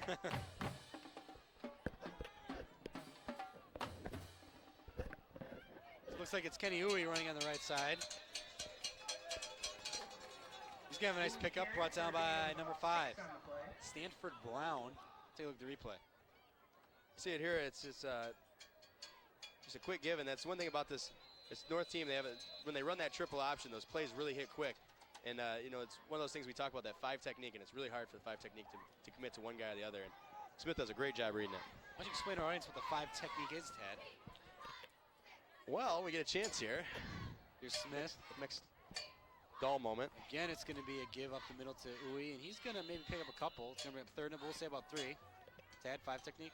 Well, the 5 technique, Pat, is you have a 3, you have a 1, and it depends on where they're lined up on your defense here. And we're not going to really see it here, but at the bottom of your screen, a 5 technique should typically be over your tackle. And his job on the triple option is he's typically going to make either go for the quarterback or go for the fullback on the give. And that's what the quarterback's doing. And you can see as he really rides the fullback there, he's reading that 5 technique and trying to decide what he's doing, if he's going to take the fullback or if he's going to come after him. So it's really quite a delicate thing. Third and short, and he's going to throw past to Thornton just out of his reach. That's a killer play because now you have to punt away the football. And Thornton was wide open. I'll tell you what, North, they did a quick snap, but I don't think their entire team was ready because Prout, the receiver on the near sideline, he was still looking back at the official. And well, Rashawn Redmond did a good job penetrating up inside there and really made Smith, he kind of pump faked and actually never set his feet due to that. We'll see if this Pontiac Central team comes in and puts pressure on the punt. They didn't get pressure, but they didn't get off a good punt either, did North. They're only going to net about 20, 25 yards on that one. Oh, this should be, let's see what she does with it. What is she doing? She's kicking it. She's afraid of it almost. That tends to happen a little bit, the one thing they don't have at cheerleading practice is a lot of footballs, so it's understandable. No, I'll tell you what, it wasn't any pressure on Lambert. I think he just hit the ball wrong. Chunked it.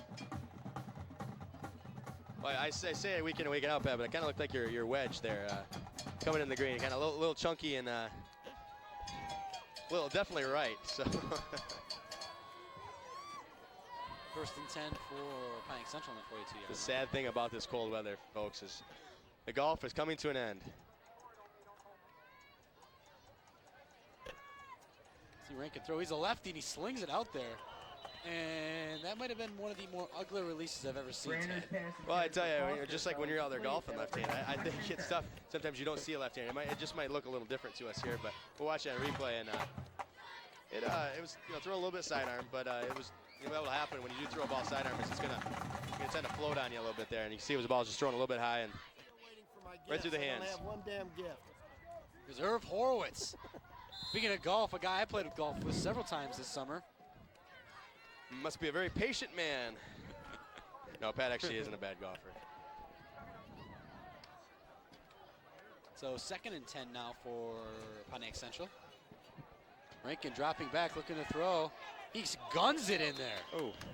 And that was too hard for the receiver. Brander's pass intended for Carr fell incomplete. That'll bring up 3rd and 10. Hey, look at the replay. Rankin dropped. He keeps the ball up there. Actually, he didn't look that bad. Tell you, But he Pat, dropped his lead arm on the throw. actually wasn't a bad drop or throw there at all. It's interesting. Always it looks different. A left-handed, quarterback, and it's tough for a team sometimes to adjust to it. A lot of the plays are going to go opposite direction. One of our nameless interns. Holes in the way. Can't tell who it is. Oh, it's Suzanne Johns. Okay. And here's some pressure. And number 4, Charles George, was the intended receiver. Big John Mall got the pressure. Well, I tell you, John Ball comes off the ball hard, and he's been doing this all game. And tell you, he really makes this play happen and come from the backside, and wasn't seen until late, and really too late to even make a play there on that. Rashawn Redmond is 268. John Mall tips the scales at a whopping 210. So he uses quickness there. He's got outside pressure. Let's go Raider! Brew. Dave Brubaker, the groundskeeper here at North Farmington High School. Doing a fine job. Yes. Block that punt! Here's the punt, and North looks like they're coming after a little bit more. That's a end over end punt, and it hits somebody. Well, I tell you, we're definitely not. There's not much of a punting clinic going on here today, Pat. It's we've seen some interesting one. A lot of punts, and not. I tell you, they're coming off in all directions here tonight. I'll tell you what, there's some innocent Raider just standing on the sideline and got pelted by the wall. Yeah, it's tough, especially as a return man. It's kind of frustrating because you really want to get your hands on some of those and see if you can make something happen. But very few have been returnable today, and the one that was returnable was to the house, to the barn. for 6. Whatever else you want to call it. The end zone, some people like to refer to it as. What do I like to refer to it as? Well, Pat, I like the end zone.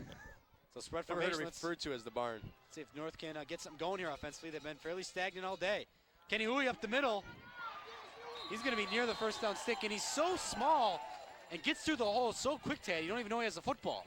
Yeah, I tell you, sometimes, especially in a little bit longer grass, he sometimes tends to get, disappears in that deep grass, and he just kind of pops out of nowhere. And I tell you, it's a quick kid and real powerful guy. Is that the quick trap? It's fitting that Ron Holland is the honorary coach tonight because that's one of his favorite plays, the quick trap.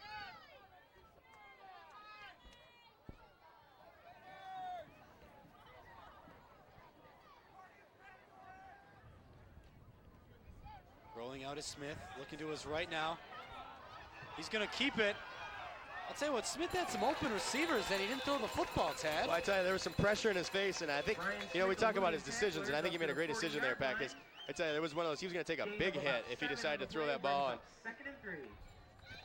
you watch it here, he does a great job as they run the naked boot here to the short side of the field. He comes around here, and you can see it here right now. Hathaway's open, yeah. If he would have thrown that ball, he would have taken a deadly blow. And he does, gets upfield and gets 7 yards. Good yards, so it's going to be 2nd and about 3. And that play. I don't know. It's not good there. He's met by a wall of cheese. There's not much you can say about that. So this is what you call lookout blocks, Pat. If you're an offensive lineman, they just all turn and say look out. Oh man. I'll tell you what, that's the time. Sometimes when you're Kenny Huey, you see that, you're running into that, and you stop and take 2 steps back. Yeah, you just want to hope you hold on to the football there. So still 7-6, Tad, and there's the band.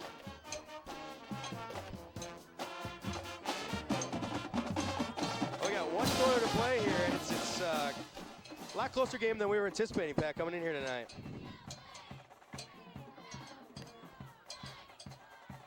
So the cheerleaders trying to get the crowd involved.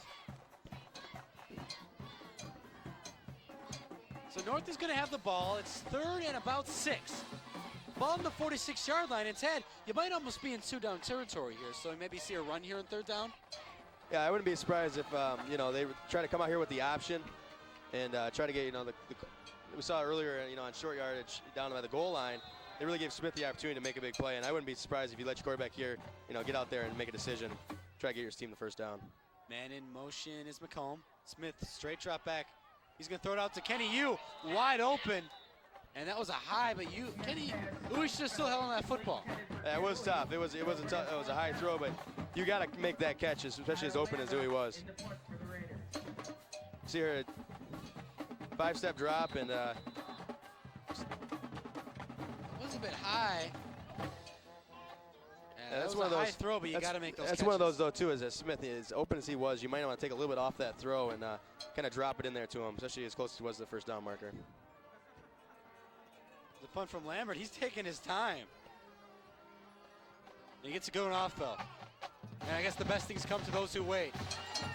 And go down at about the 6-yard line. But if you're a Pontiac Central, coach, you gotta come up and you gotta talk to your return man. He's gotta come up and make a fair catch. There's no sense letting that ball bounce 2 yards in front of you, especially as high as it was kicked. You knew it was gonna take that kind of bounce. Practice some wrestling moves down here on the sideline. There's Rich Burrell. Here's the punt. I tell you, we are in no hurry back there at punt, and that surprises the pack because I tell you what, I'll be trying to get rid of that ball as quick as I could. But you watch this here, and the return man just lets the ball drop about 2-3 yards in front of him, and that's when you got a fair catch there. Yeah, you got to come up and make a fair catch there because especially being on the 12-yard line, that ball wasn't going to go in the end zone. Actually, no, we haven't been in this part of the field yet tonight.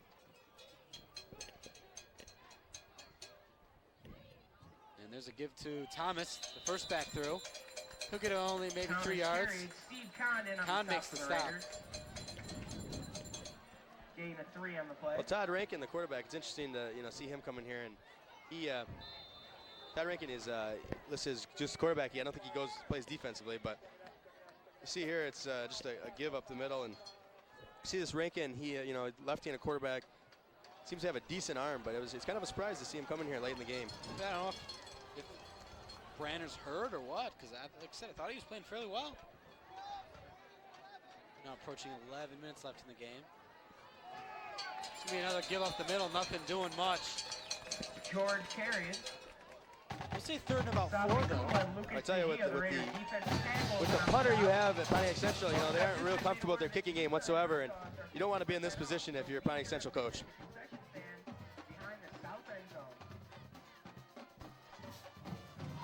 But I know you talked about the weather and how prepared you came for this little bit chilly night, but I tell you, it's all psychological. I tell you, I'm actually getting a little bit hot up here, and right next time, think about wearing shorts. Go ahead and do that, Ted. 3rd and about 4 here. Ball spotted at the 12-yard line. You're Pontiac Central, you may want to think about getting a first down here. And they're going to come with the reverse, and that was sniffed out. They're going to lose yards back to the 5.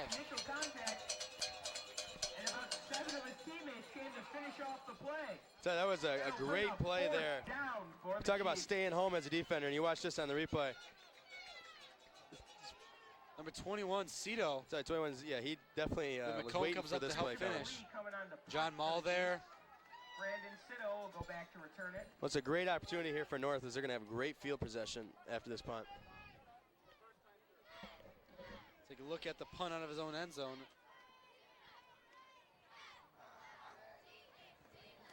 Good snap. The kick is off. It's going to be taken by Cito. Chance for return. He gets up the sideline. He's got some space. He'll be brought down, but there's a hanky on the field, as I think this one might come back. Well, the wall was set there, and Cito returned the punt to the 13-yard line. It's a great job getting outside and getting on the edge, but I think we got a holding here.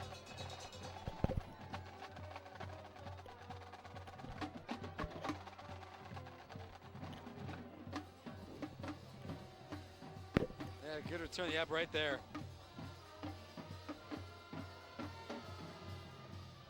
Good catch who made the legal block there. Well, we were talking about great field position. That's one of those penalties you don't want to have, is North's going to be backed up here.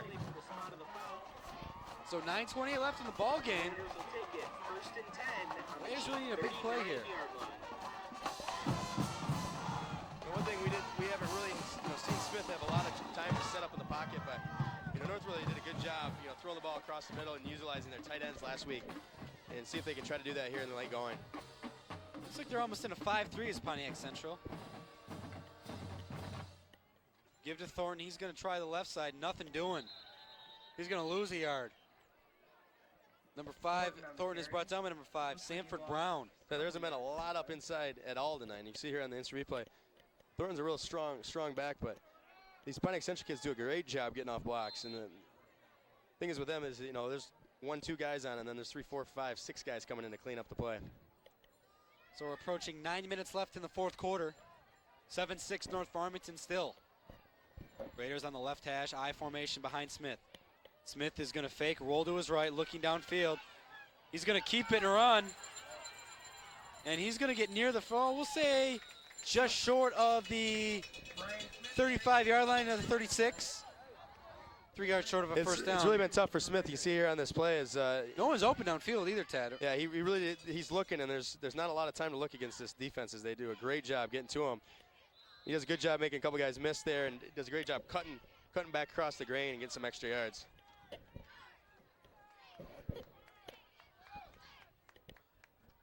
So 3rd and about 2 for North as they're spotting it. Smith calling the signals, dropping straight back, looking to throw. He's going to throw it, and it's caught by watch out. Alan Wartimer. Touchdown North! Alan Wartimer! That's a TV10 highlight there, folks. All right, Alan. Well, I tell you what. From 31 yards out. The corner lost his footing. Allen did a great job coming up and making a great catch. And then how about the move on about the 3-yard line as he leaves 3 Pontiac Central guys reaching. As he spins, they all run into each other, and he just walks into the end zone. There's Allen. Now he has to hold the He's kick. not done yet. Simon. I can guarantee you'll be seeing that play in Spotlight on Sports. I would imagine. Snap, hold, kicker, good. We got to see this replay, Ted. Yeah, I tell you, this is a great play. 31-yard touchdown pass from Brian Smith to Alan Wertheimer.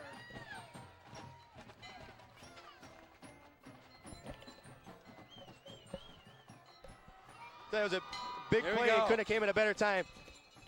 You see here, and it's straight 3-step drop, and it's quick. It's just a slant to the inside. You see the corner lose his footing, and looks here that Allen's just going to walk into the end zone, but you see the Pontiac does a great job pursuing it. And here we go. Just a little dance step, and he says, hello. And look at the 3 defenders stand there confused as where he went. So 14-6 North. They needed a big play and got on that drive. Yeah, we might actually see that a couple times here this Wednesday. Lambert on the kick for the Raiders. We'll probably see that, from a couple different angles, on Wednesday night show, and who knows, slow motion. Carr and Foster back to receive for the Chiefs.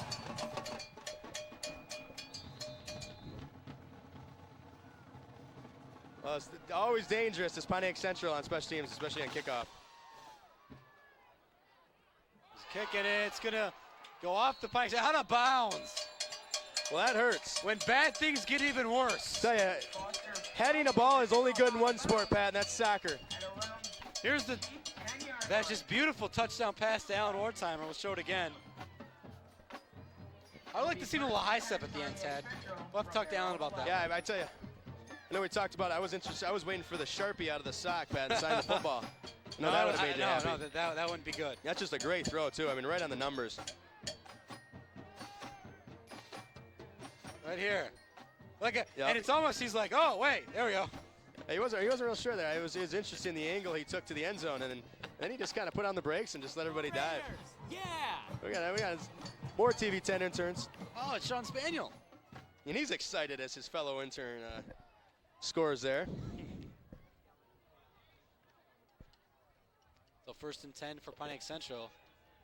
Here's the throw, and bringing it open field is George, pounding his way. And I'll tell you what, Pontiac Central's only 1 play out of this football, 2-point conversion, but they're not out of this game by any stretch of the imagination.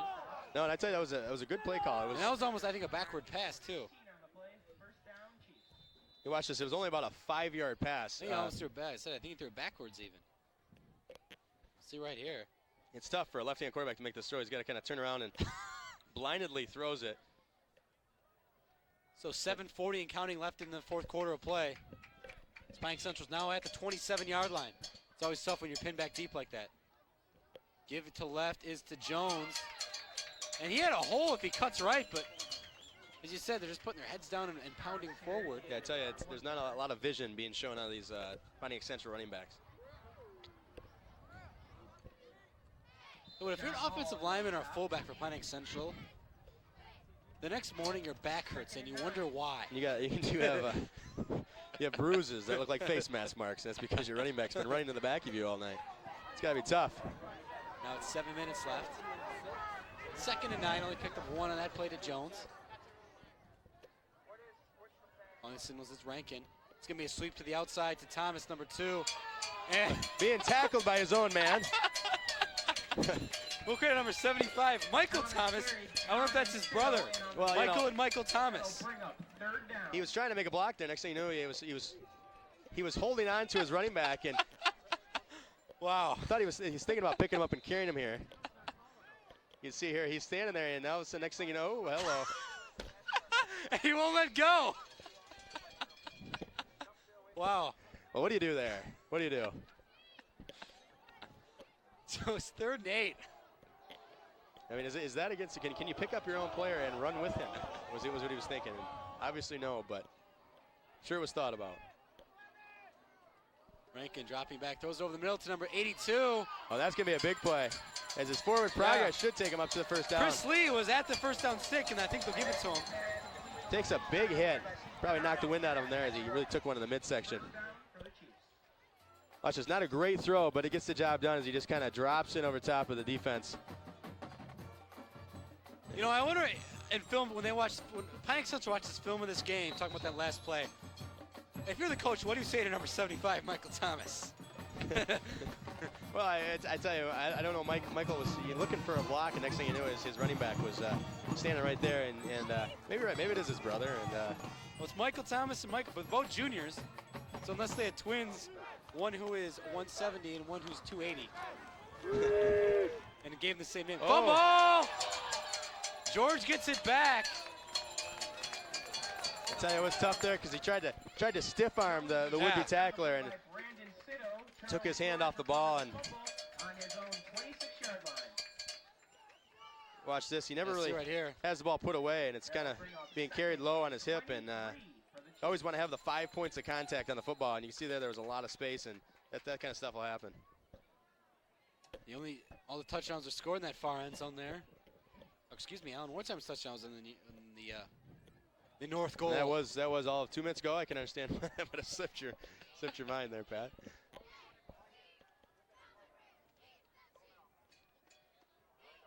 Give running left is Thomas, and his own man doesn't tackle him this time.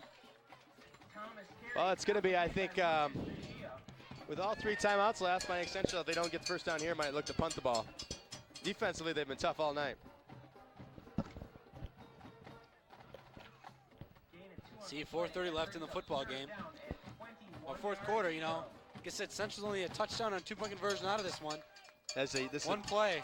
Big 4 minutes for North because they can lock and secure a playoff berth with this victory tonight. Yes, they can. First time since '91. I'd say we're excited for the playoffs. You know, Farmington's already in. A win tonight from Harrison and North will get them in. TV10 question of the week. When was the last time all 3 schools made the playoffs? Interesting. That's a pass. I'm going to venture a guess here. I think we have pass interference here. Yeah. Let's have. I'm going to venture a guess, Pat, that it's never happened. In my let's personal put opinion. up a TV10 question of the week here. We don't normally do this. When was the last time all 3 schools made the playoffs? You guessed correctly. We'll get you a pack of Starburst at the next football game. No, how about this? You can join Tad and I in the press box for a quarter. That could be exciting. And I'll tell you what, Lee looked like he might have got off there early, too. Tell you, I don't know how he gets that ball off, but that was a offensive pass interference. Offensive pass interference. I'll tell you what, Lee left early and got a pass interference penalty. And North will probably decline to bring a 4th down, I'd imagine. Well, I tell you, that would be exciting, I'm sure, for anyone in the Farmington area to spend a quarter with us, Pat. That'd be exciting. Yeah, call the TV10 studios. 785-2009. I don't know. That's a good question, Pat. First correct answer. Venture a guess at that. Well, join me and Tad for a quarter of action. But I'm not from this area, actually, so I really don't have Tad, good input. you can't win. You don't count. I can't win. I can spend a quarter. I get a quarter away from you, Pat.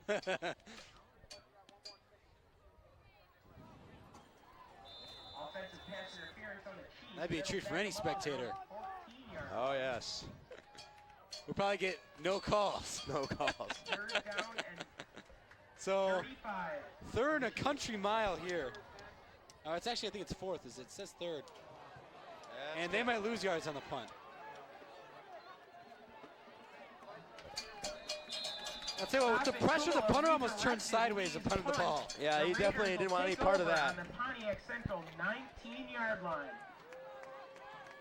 Well, I tell you, if you want field position, here it is for you. And this North team looking to put some late points and really secure a win here. See. So North with great field position now. And there's the guy with the camera. There is a guy with a camera. And he's sitting right in front of us, actually. This is a run for Kenny Uwe. He's going to pound up the middle. Actually, the camera guy, from what we understand from the booth, is actually, their truck, excuse me, Pat, is actually the cowbell guy that we like to talk about. He's right in front of us. He's a camera, isn't he? He's dual. He has both. He has a camera and a cowbell, Pat. It's multitasking. We're going to catch him in the act, I hear, understand later. So hopefully we have something exciting here happen. So 2nd and 6, pick up a 4 on that play. It's Kenny Uwe getting to play tailback a little bit. I'm sure that's always a treat for a fullback. Get to move back to the tailback spot. Yeah, it's always a treat being back there. It's usually typically have a little more room to run and have a little better chance at, springing a big run as a tailback. As a fullback, you typically have guys, those tough yards. 3rd and 4 for the Raiders. Approaching 3 minutes left. Only picked up 2 there, so 3rd and 4 upcoming. Imagine North kick a field goal here because a field goal will probably put this game out of reach. I tell you, the Pontiac Central team, they really came tonight and they really, left it all on the field. They were really playing tough. And see, they're not out of it yet. There's still 2:40 just a play left. away to really making this a tie ball game. 3rd and about 4. It's a big play for North. Give it to Uwe. He's going to run right. He's going to lose. I don't know. It's going to be close to the first down sticks. I think he might have gotten it. He needed to get to about the 9-yard line, and I think he did. We'll see it here, and he went right by. Oh, number 87. Melvin Randolph should hit had himself. a chance and just. That would have been a right huge by him. play. Because if they stop there, North's got to kick a field goal. There's the measurement. It's hard to tell from our angle, and they got it. First down, Raiders. And you probably start seeing 2 timeouts left for Pontiac Central. 1st and goal for North Farmington from the 9. And if you're North, you just play keep away right now with 2:19 left. And the clock is rolling. Yeah, but I think it is impressive. If this truly is the cowbell man, he's actually videotaping the game and ringing the cowbell. I tell you, It's not. He's not. No, I'm trying to look in his pockets. It looks kind of weird for me above him trying to look down into his pockets. There's Uwe. There's lots of room. A lot of outside. space. Oh, Down great at run. about the 3. Uwe carried down to about Tell Uwe's 3-yard dangerous when he line. gets in the open field. You see there, he does not shy away from contact as he just puts his nose down and tries to run through people. That is a great play here and running to the wide side of the field and gives him a lot of room to run. And see right here, he just puts his nose down and just tries to split the defenders and does a great job getting a few extra yards. Yeah, So no, Pat, it's interesting we talk about the cowbell. Actually, my mother was the cowbell. Hi. Was the cowbell woman Ron. at all the games. Pat And that Masick. was always exciting. Dad Van Pelton. She was the cowbell mother, I guess. No. So you're the cowboy. Oh, Ryan Smith, touchdown North. and that's going to put this one away, folks. That'll seal the deal for North. And North is heading to the playoffs. Players are hugging and fans are cheering, and it's been a long time coming for the Raiders. I tell you, maybe we get Allen on the show this week, because he really seemed to. That play right there really broke this game open. Lambert's kicked the extra point. Kick's good. 21-6 North. Extra point is good. Our score. Pontiac Central 6. And with 1:10 left, and the Raiders looks like they're going to stamp their ticket, a one-way ticket to the playoffs. I tell you, it's nice about this. New playoff system. New playoff system, man. Yes, thanks, Pat. That this, the Michigan High School Athletic Association went to it. It'd be nice to have it back when we played, Pat. Because I tell you, it was always tough. It seemed there were years when you never know. So you could be 8-1 and win your last football game and still not know if you're in the playoffs. And this way, you win those 6 games and you know you're in. Especially tough if you're a team that starts off, losing a game or 2 early. You're pretty much done right in week 4. But now you have something to play for every week. And we are starting to cheer playoffs. As we said, Farmington's in. North has stamped their ticket tonight. We're still waiting for Harrison to find out what they've done. But I'll tell you what, it's interesting. We'll see if we have a winner. When was the last time all 3 schools made the playoffs? And we're going to have a tough time because you know what? We can only do 2 games in the first week. And it all depends on who plays where and when. But hopefully Harrison can make it an all Farmington school in the playoff thing. It'd be a 3-way playoff thing. You're right, Pat. Yes. And it is the cowbell guy, Pat. Wow, Mr. Cobb was right. I guess I owe him a soda. Not only that, but he has some rhythm.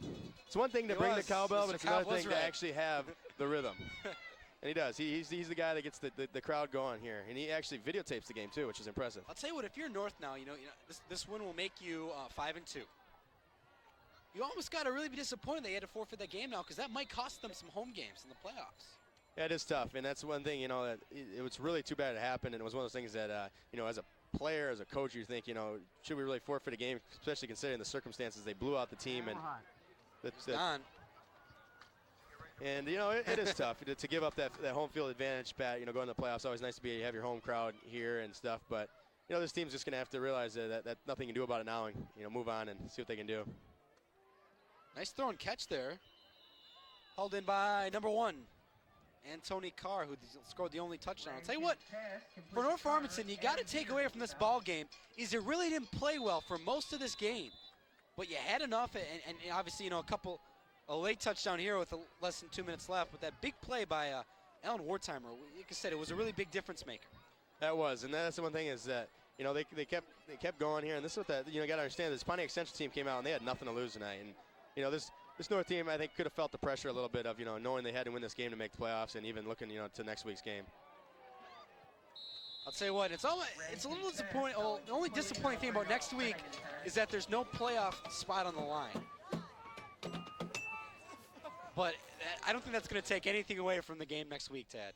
Well, you're right. It won't take anything away because it is a rivalry. I mean, I tell you, it could be the first game of the season, and these kids grew up living next to each other, and playing on the same Little League baseball teams, playing on the same Little League football teams and soccer, and you name it, seeing each other around town, seeing each other at McDonald's, for years now. And this is one of those things where you want to show that your school is better than the other school. And so I tell you, we'll have all the makings of a great rivalry on this both teams coming are Friday. back. Both teams are playoff. We're going to be in the playoffs. They're probably going to play each other in the playoffs. That might be interesting to see too. And anytime you're playing for the blue, and big I tell hit. you what. Scott Heckstrom. I tell you what, we talked about it last week, and I love this defensive secondary here for Farmington because they bring it. And I tell you, Antonio Carr he's feeling it because that was a big hit by Scott Heckstrom. Take a look at the replay. I'll tell you what, anytime you play for that blue and brown jug, Tad, it's going to be a game. You never seen the blue and brown jug, have you? Actually, Pat, I never have, but you watch this play here, and boom! Tell you what, this oh, let it go. The ball is Keep caught, it rolling. and ooh. Was that the ball or his head coming off? That was actually the ball there, Pat. 32 seconds left. Well, no, I have never seen the blue, brown, and the pink jug. Blue and brown jug. Blue and brown. So well, I'll tell you what. Obviously, it's blue for Farmington and brown for North. North won it last year. Correct? And Farmington would love to take it back. Pat, I've only actually been involved in one brown jug game. Those Minnesota Gophers every year, come down to Ann Arbor and try to. It's been quite a while, sometime since they've actually possessed. Have they really ever had the jug since they got? I tell you what, when you look at it, it's actually really funny. You talk about that. There's been very few years. There's about every 15 years they sneak one in there.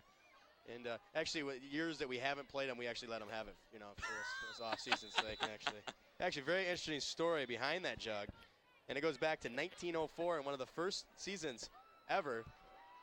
Yost took his team up there to play Minnesota. They took a train and they left their jug behind and they lost a heartbreaker. And Yost called them up and said, we want our jug back. It was where they used to take water in jugs at that time because they didn't have a lot of fresh water at the time. And they said, the only way you get your jug back is if you come and win it from us. Hence, the tradition began. And I believe it was 1904. I think you're right, Ted. And I know you and I have frequented the brown jug in Ann Arbor a few times. I tell you, another big hit. Who hasn't made the tackle on number 4, Charles George yet? He will not come down. Well, you know, that's the thing is, you know, all you people at home, you know, keep hearing my stories, and that's probably really the first one that actually had any good information in there. But nothing better than the homecoming stories, right, Pat? No, not at all. Tell you here, they actually, you know, a little prevent defense, so these types of completions are going to happen. But prevents you from winning. I tell you, another big hit from that defense secondary. Well, 17 seconds left. They'll take a timeout as Pontiac Central. But I'll tell you what, Ted, next week, Charlie Bell Field on the campus of Farmington High School. I'll tell you what, get there early, buy a 50-50 ticket, have a hot dog, and just enjoy what's just going to be a tough, hard-nosed, two schools that don't like each other football game. Well, you know, Pat and I were talking. We might get up there a little bit earlier. You know, maybe go around and visit some of the tailgates. If you see us out and about, you know, maybe invite us over. I like brats, and Pat likes hot dogs. So, you know, maybe we'll get some. You know, maybe we get some interviewing from the fans. You know, take a camera crew around, and you know, maybe get some before the game and really build this game out. We get some of that hype, and really excited to do next week's show. Another interesting point to this game. This will be the first time in a long time that North Farmington and Farmington will play in Week 9. Because of the Western Lakes alignment being in the same division, they couldn't play in the last week. But now because of the OAA, they're able to, which I think is going to add a lot to this rivalry. Did you play any big Week 9 rivalries in your day, Ted? What's that? Week 9 rivalries? Yes, but actually there were you know, quite a few, and some of the more memorable ones. It's always tough on a Week 9, you know, to come and, you know, especially this is a little different for these guys here, as you see the pass just thrown a little bit behind, but another big hit by the secondary. You know, the thing is, it's tough at Week 9, and this was neat about this game is typically Week 9 has a real emotional game. You know, as you know, a lot of guys, this will be their last football game, but, you know, both teams going to the playoffs, you know, this is just, tell you, this how sweet could it be to, you know, have a huge rivalry, you know, inter-town rivalry like this between the Farmington schools, you know, on Week 9. All due respect to Harrison, but these Farmington North had a big rivalry before Harrison was even a school, so. There could be a pass. Just basically delaying the inevitable here with 10 seconds left. And Ted, you know, it's going to join like other big rivalries around here, Wall Lake Western, West St. John Glenn Wayne Memorial, and North Farmington and Farmington can add their name to this list, and it's great, and that their inaugural Week 9 game here, that it's going to be a good clash. I tell you, it's going to be, I think they're really going to pack it in over there at Bell Field, and it's going to be exciting, and yeah, you're right. It's, you know, both teams, you know, haven't had the greatest, you know, tradition here the last few years, but I tell you, building on seasons like this can be great. And I tell you, you know, 5-6 years from now, what could you have, you know, as far as a rivalry between these two schools? Farmington was 0-9 last year. North was 3-6. Both the teams in the playoff this year. Hats off to them. Well, and I think, folks, that's going to bring this one to a close. I'll tell you what, Ted. North made the players in the head to come back. Anything you want to add? Yeah, I tell you, it was big, and I think they had, you know, we didn't see the North team that we saw last week, but I tell you, they're a tough team. Actually, the game is not over. We have a timeout. There's 3 seconds left. You know, as we're saying, this isn't a North team that we saw last week, but, you know, we talked about this week. They might have had a tough time focusing on this game, and also, you know, they knew that this game had a lot on it. They might have some, you know, some jitters and, you know, come out. And this Pontiac Central team, I think, is a little better than, you know, everyone anticipated. They're going to run more play, and my question is why? Well, you know, what you can do is get somebody hurt. Yeah, typically you would be surprised here to see a coach play out these last 2 seconds. But appears that they're going to.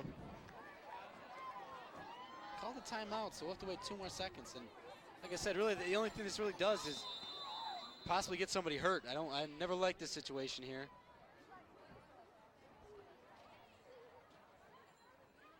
I formation.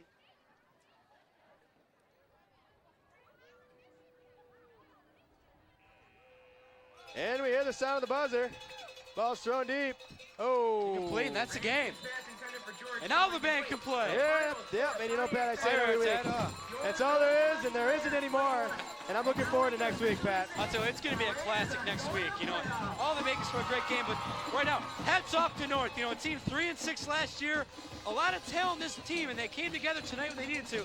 They're in the playoffs. Yeah, it's going to be exciting, and I tell you what, you can see it on them and their parents' faces and the crowd here that came to support them. And, you know, hey, they got another extra week of football as a high school football player, and some of them might not have a lot left. So it's exciting, and, you know, maybe they can do some damage here, you know, as the playoffs come. Farmington, North Farmington, an upset. Next week, Belfield, be there. It's going to be all the makings of Instant Classic. We'll be there with TV10. Until then, for the entire TV10 crew, for my partner, Tad Van Pelt, Pat Mason, so long once again from North Farmington High School for the last time this year. Raiders in the playoffs, 21-6. See you, everybody.